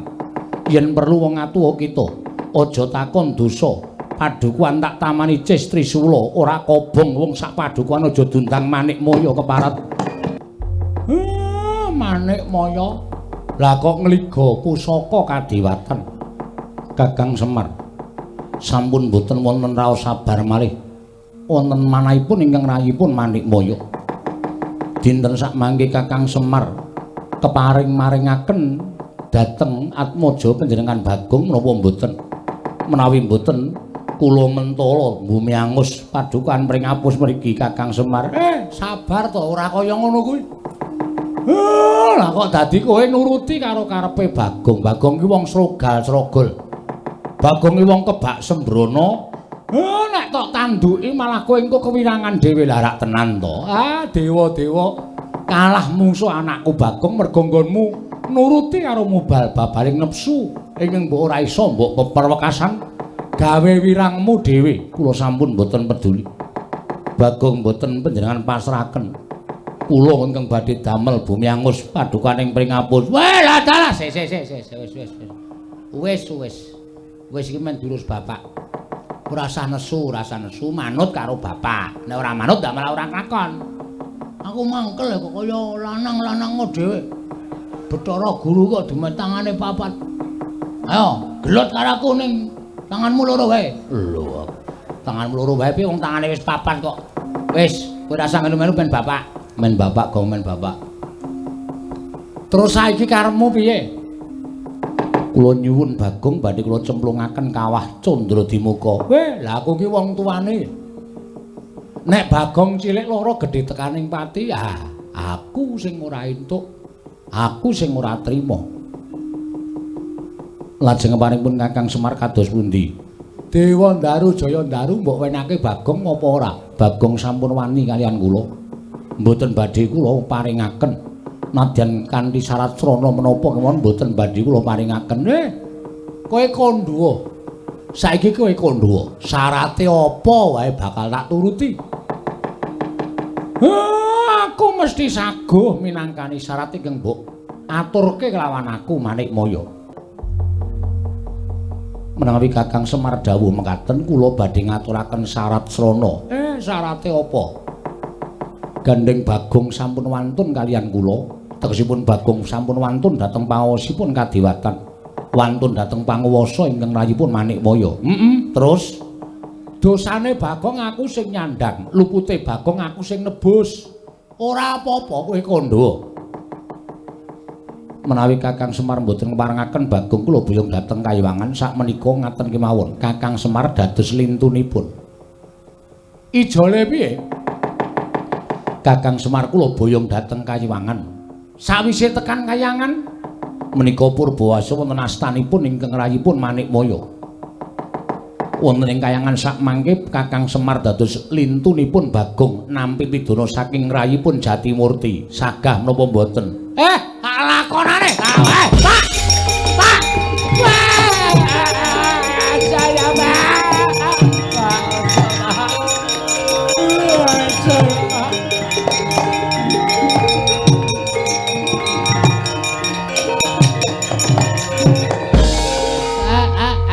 aja, kowe aja dadi jale Bagong. Aja, Pak. Aku ora ikhlas nek bapak munggah ning Kayangan dipidana karo Bathara Guru. Ora apa-apa, Tru. Reng rasa nangis kuwi bapak sing tenanan ki ngono kuwi. Supaya kowe iki apa ndek gegayuhan terus lakone kaya sing tak lakoni ini bapak mesti yo ngiklaske. Sing jeneng wong tuwa netepi tetembungan anak pola bapa kepradah kuwi ngono kuwi ya Pak ya. Wis ora masalah. Bapak ki wis tuwa ki lakune nang ndi meneh to? Kejaba ra mung mati to. Saiki ya mati, sesuk ya mati ora masalah. Adene tapuk sepatu cangkemmu kowe. Anak kok kaya ngono. Wis bareng ora apa-apa. Bagong ki omongane bener. Aku urip ya wis pirang-pirang abad suwene nganti tekan kaya ngene kok urung ana tandha-tandha aku tekaning pati. Lah iki malah sing arep mateni aku dewaning para dewa ki rak padha karo bapakmu ki disuwargake. Ngandel ora. Bapak wae ikhlas kowe do nangis sing apa? Ya meng ngene wae bapak ki sadurunge mati kon ngetokke sertifikate ki cacahe pira? Kok duparaimu ora. Weh, ngono lho, Truk. Kan adil, adil dongol mlacat. Wong kok sing diarep-arep kok warisan ora. Aja, Pak. Kon duwe sertifikat 3, ngandel ora. Didumsik, Pak, gek mati ora masalah. Bagong pancen setan tenan kok. Aja, Pak, emok, Pak. Ora apa-apa aku tak melu Bathara Guru aku ora piye-piye. Aja. Nek bapak men ning Kayangan, nek bapak munggah ning Kayangan aku ya tak ngetokke nek dadi dulure tuwa Bagong. Bagong tak labuhane, pukulan kula ya digawa teng Kayangan dipateni kula ya gelem pukulan. Reng. Aja, Reng.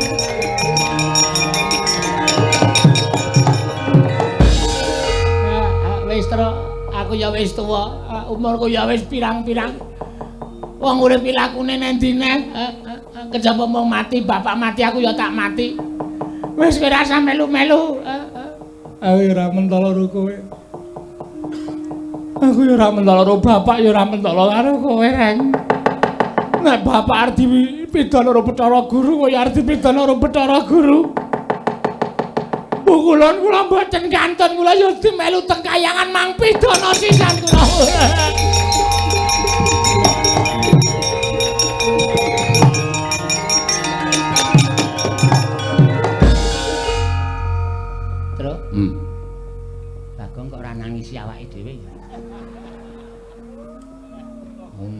uteke buntul telek. Wis blas ora ndek perasaan apa-apa. Gong, iki wong telu iki do nglabuhi karo kowe. Terserah. Aku kan nang njaluk. Kowe ora pengen melu nang kayangan, Gong. Ngene lho, carane mikir kowe iki do goblok kabeh. Nek aku melu nang kayangan berarti turune Semar Cures. Sing arep nampa warisan sapa? Semar ben mati, Gareng ben mati, kowe mati. Aku sing kaya raya.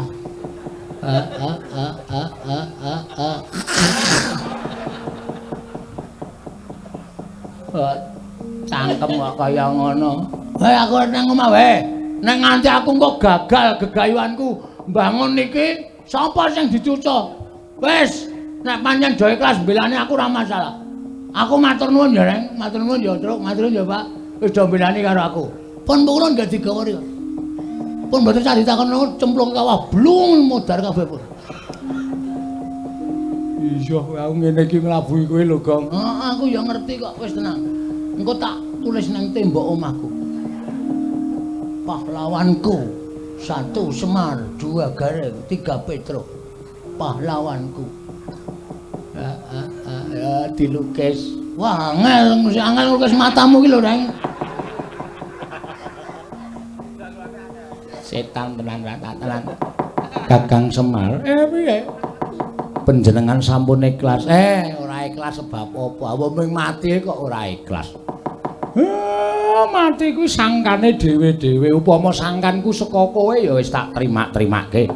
Nolo Garing ikhlas. Mboten ikhlas ngapa? Bapak ora ana kok kula kene urip-urip sing sambat sebut karo sapa? Petruk ya ikhlas. Mboten ikhlas pun. Pun mangbeto kula telu-telune teng kayangan. Ganti sule Bagong sawise Semar Gareng lan Petruk ulun cemplungaken ing kawah Candra Dimuka. Ulun bakal maringi Dewa Ndaru lan Jaya Ndaru lawan Bagong Semar Badranaya.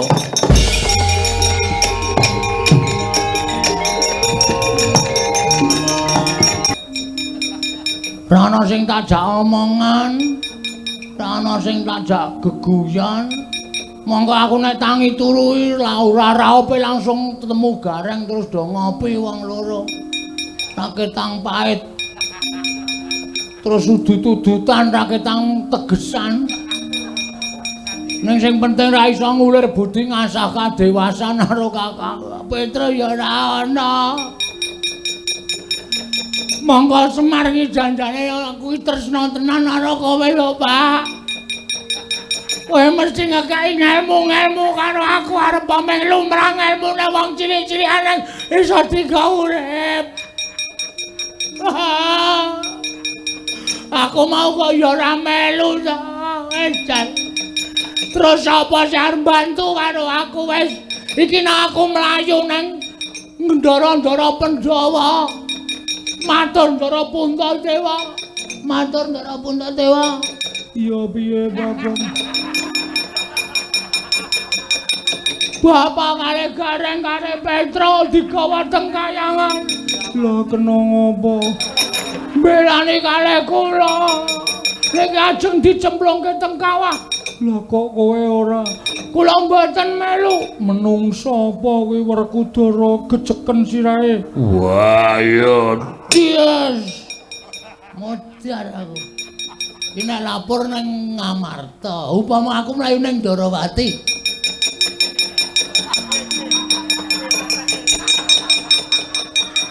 Matur sinuwun Kresna, langsung ngono mangadil nuwe.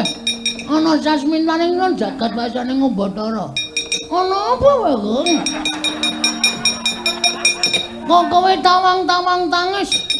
Matur Ndara Kresna, Bapak Semar kali Gareng kali Petruk digawa teng kayangan. Lho. Sebabe apa? Sebabe mbelani kali kula.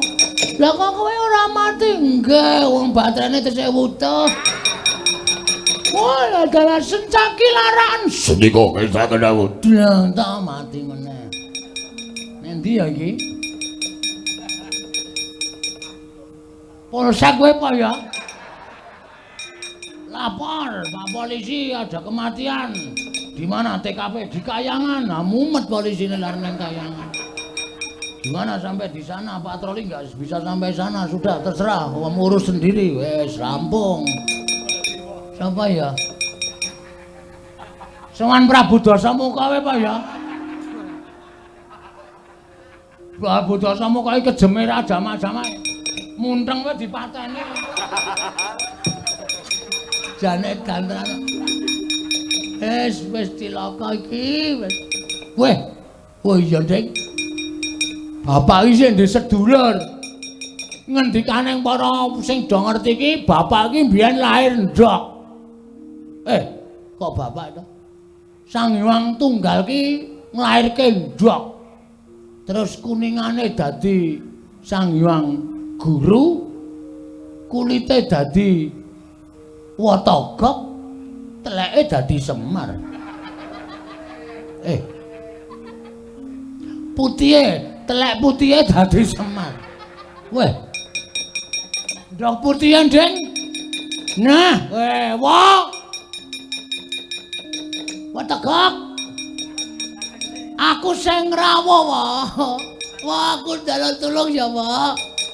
Bapak digawa nang kayangan, nek si Watagok ora iso nulungi bapak tak jembarke cangkemmu, Wong. Pak. Omahe Togok ngendi ya? GPS. Togok.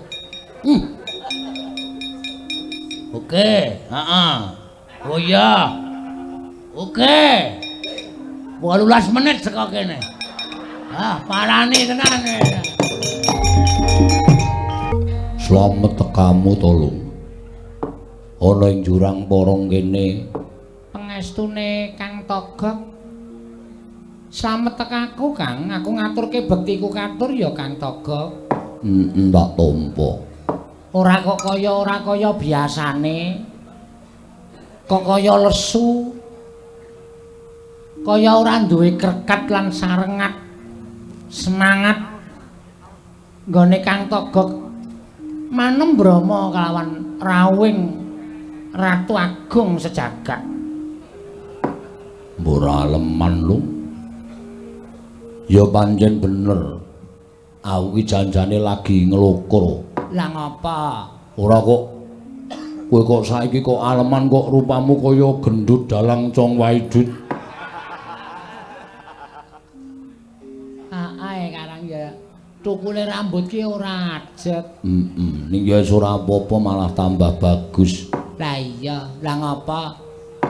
Jarene dina iki kowe ngangseni karo aku golek bendara anyar, golek raja sabrang didadekke bendara men penguripane iki lancar. Jane ngono. Lah kok ora sida, kok malah begogok ning ngarep omah. Aku ki ora mikir karo awakku. Lah mikir apa? Prasaja wong kancamu ki ya ming aku. Nek kowe duwe bot repot ya mesti tok kandhake karo aku to, Kang. Semono uga nek aku duwe bot repot ya tak omongke karo sampean, diudari bareng-bareng.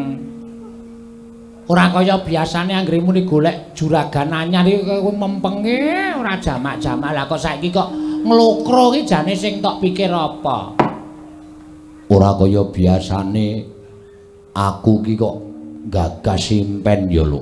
Impen apa? Impen sing ana magepokan karo sedulurku sing wis suwe banget ora tau ketemu. Kowe ndek sedulur to? Duwe no. Sapa? Sedulurku ana ing donya iki jane ming siji. Sapa e? Ya kuwi Semar. Loh. Semar kae sedulurmu to, Gok? Kae adikku. Kowe ayo. Mula kok nek Petruk Gareng Bagong ketemu aku kok le mreteli sandangan sak penake dhewe.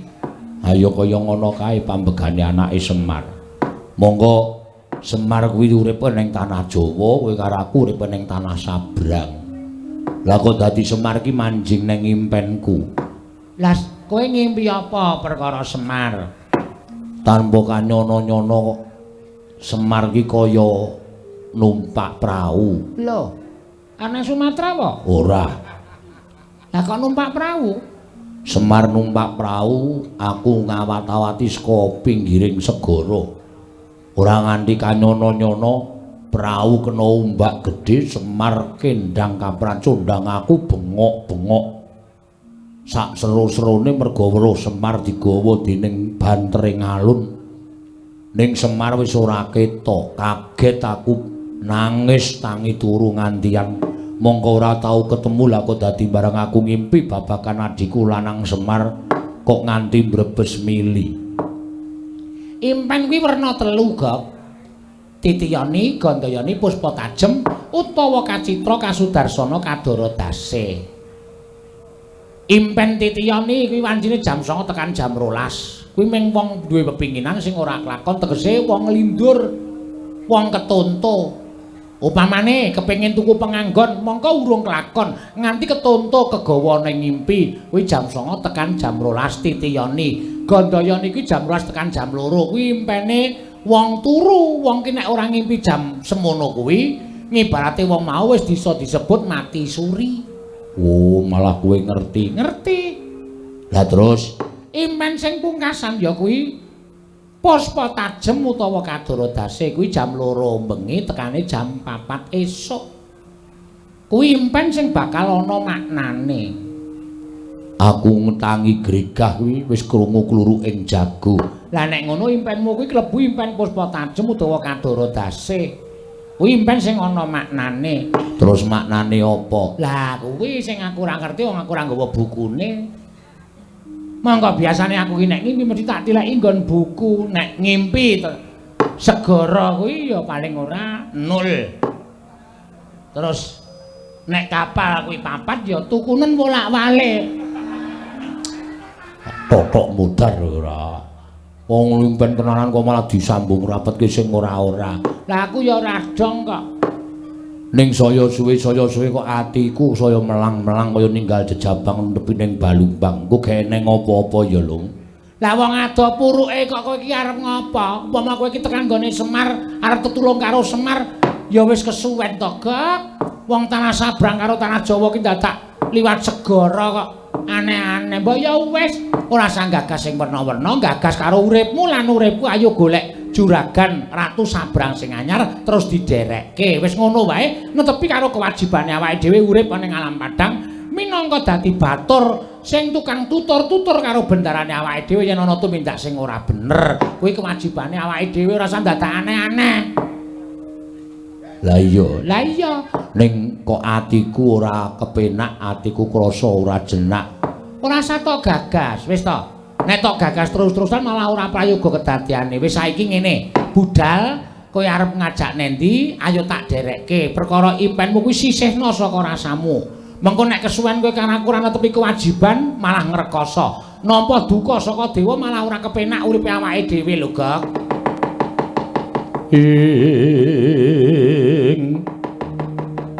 Togok yen malegak legok trembilong kang sarawita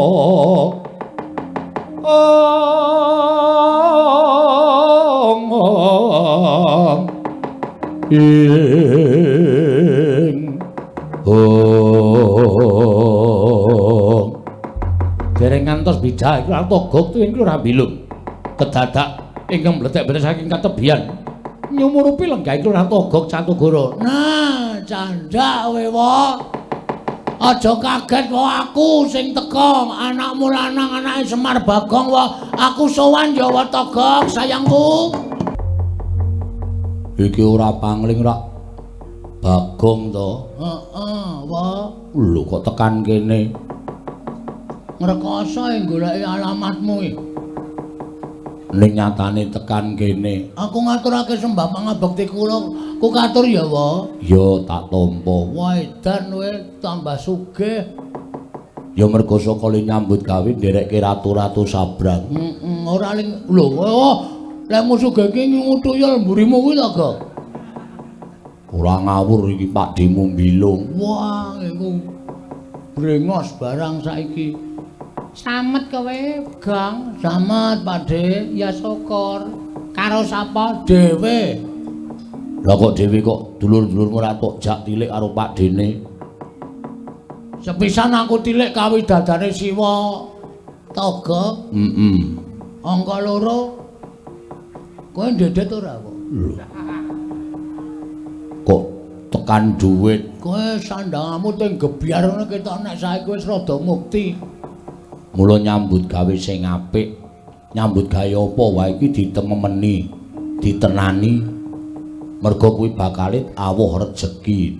Nek kowe entuk gawean nyambut gawe ming tok sepelekke arep nyambut gawe apik kaya ngapa ya rezekine bakal rendet. Nek nyambut gawe saanane ning ditenani kuwi bakal awuh rejeki. Matur nuwun wejanganipun Siwa Tegok. Yo. Lah terus kowe mrene arep ngopo? Wah. Aku arep nangis, Wah. Lho. Arep apa? Arep nangis. Nangis mergo kowe tak omongi ya, Wah. Iki mau omahku geger. Geger mergane Aku ki rak kepengin bangun wewangunan kanggo srana ngundhake penguripaning para masyarakat. Lah sranane kudu ana syarat srana sing winastan kayu Dewa Ndaru karo kayu Jaya Ndaru. Heeh. Siwa ngerti? Ngerti kuwi papane ning kayangan. Terus saya tak takon karo Watami. Togok. Nek apa jenenge Siwa ki jane kakangne bapak. Iya, tuwa dhewe aku. Nomor 2 bapakmu. Nomor 3 Bathara Guru. Bathara Guru ki sengitra bapak ya, Wong. Oh, wis suwe. Mergo bapakmu ngantekan sprene iki ora tau gelem sembah, ora tau gelem tata krama karo Bathara Guru. Ya mergo bapakmu ki mendem rasa mangkel karo Bathara Guru. Nek jane aku dhewe iki ya mangkel. Mergo diapusi karo Bathara Guru. Nganti saiki guru dadi dewaning para dewa iki mergo aku disingkirke ning jagat karo bapakmu. Oh, bener. Heeh, terus Bathara Guru rawuh nang nggon aku, aku njaluk Dewa Ndaru Jaya Ndaru dadi geger. Lho. Geger Aku mungsuh apa jenenge? Dewa-dewa perang. Mulai edan kowe iki. Kowe iki mung ditakoni karo dewa. Nyatane menang kok. Lho, iso menang. Ora ndelok to? Ora. Wah, telat lehmu teko wae. Sono iki nang ndelok wayang jam 09.00. Ora bengi-bengi lagi teko. Ayo wong kekuatane utawa duwene kalodhangan lagi saiki kok. Lah terus Bathara Guru nyekel ces. Trio apa ta? apa? Pusakane Bathara Guru. Ces Trisula. Ces Trisula. Aku mlayu, gareng mlayu, Petruk mlayu. Terus bapak ngadepi Bathara Guru. Bathara Guru dawuh ngene.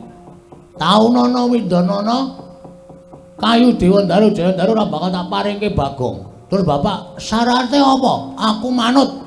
Aja kok wujud bondo donya. Patiku aku ikhlas. Nek Kakang ikhlas patine dadi srana syarat bebono kayu Dewa Ndaru Jaya Ndaru. Kakang Semar tak boyo ning kaya tak gawa-gawa. Ning kayangan tak cemplungke ning cawan kawah Candra Dimuka. Gareng nangis, Petruk nangis. Gareng yo melu, Petruk yo melu. Lah saiki Semar karo Gareng karo Petruk digawa adimusi sapa? Bathara Guru kuwi ketoke arep dipateni nang kawah Candra Dimuka wae. Tenan ta piye? Wah, cangkeme kuwi. ngono kuwi kaget kok malah nyangkem-nyangkemke kaya torong. Torong dengkulmu tenan kok aku ora ngapu. Wah, la hebat lho.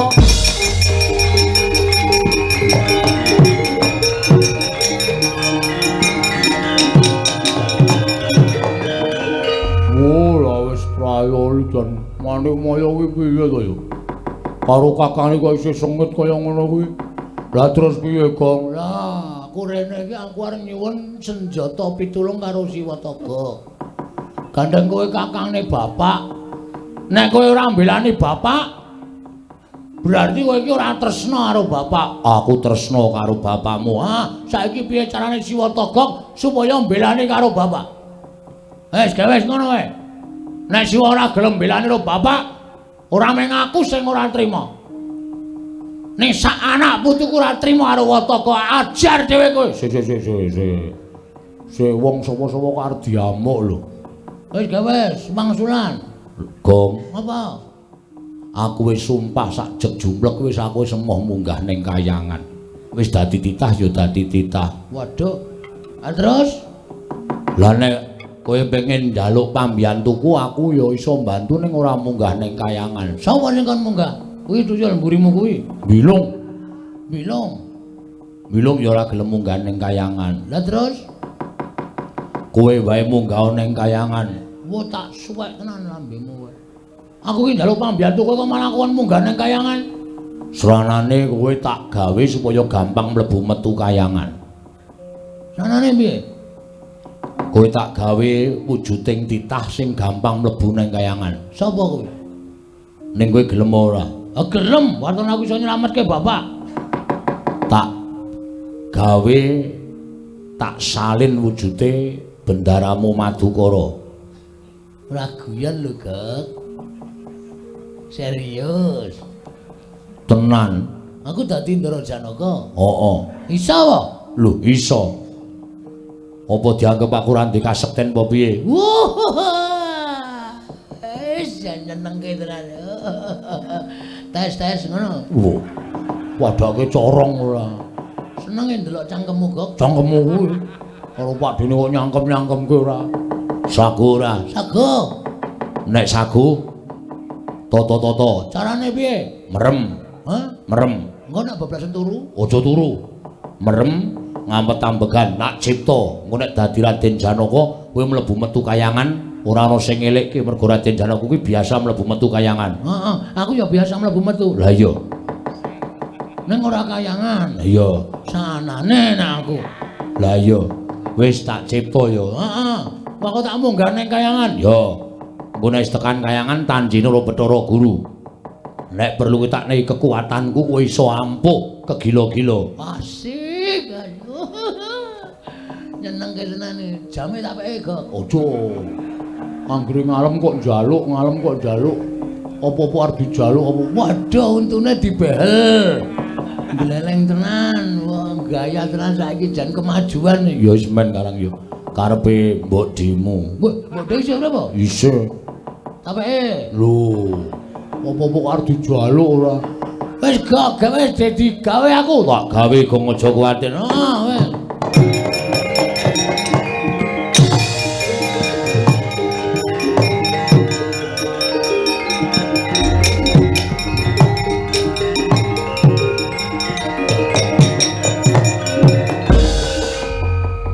Wis.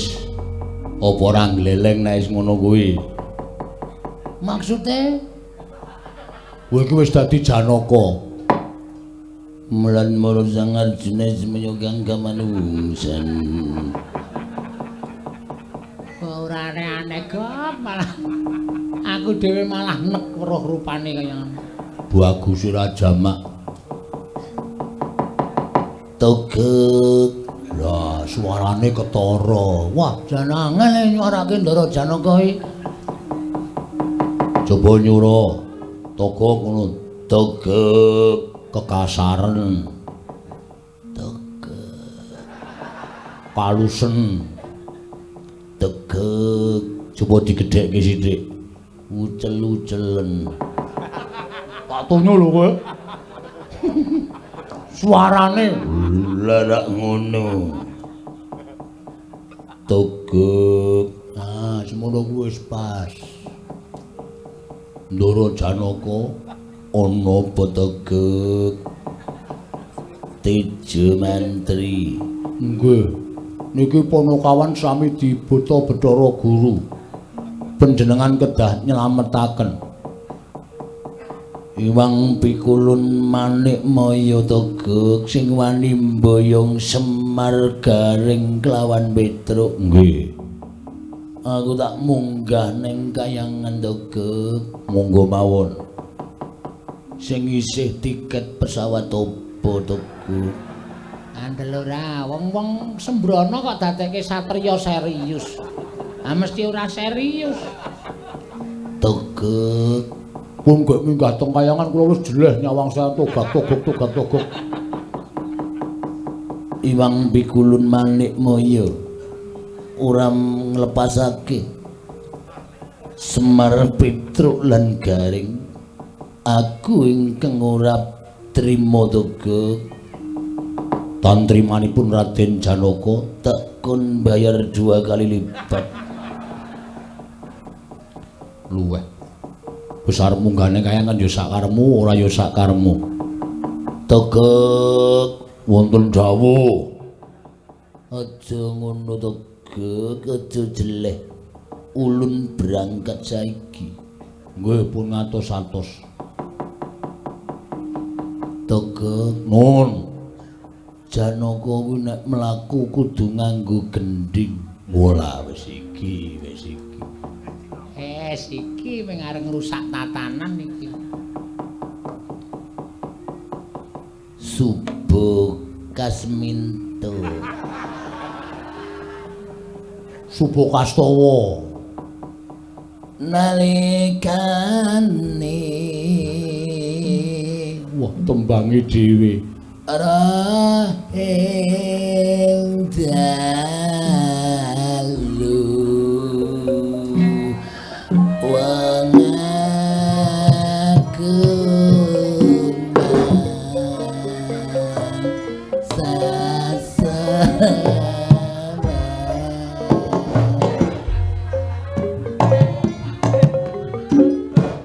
sirap kang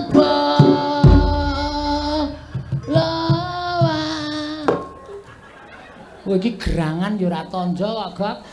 Wong Bagong kok dadekke Janaka iki rak malah kaenggo ditonton kawula rak do ngisin-isin Ndara Janaka nek konangan sing asli piye? Mbok semen mutar mbok men ora. Aku ya sugah caturan ro Bagong ora Mesakake garo kae malah nyaruk-nyaruk lemah bleduke ra jamak-jamak. Joget kok kaya jatilan kaya ngono. wis benengke wae ngono. Ora ana apa-apa.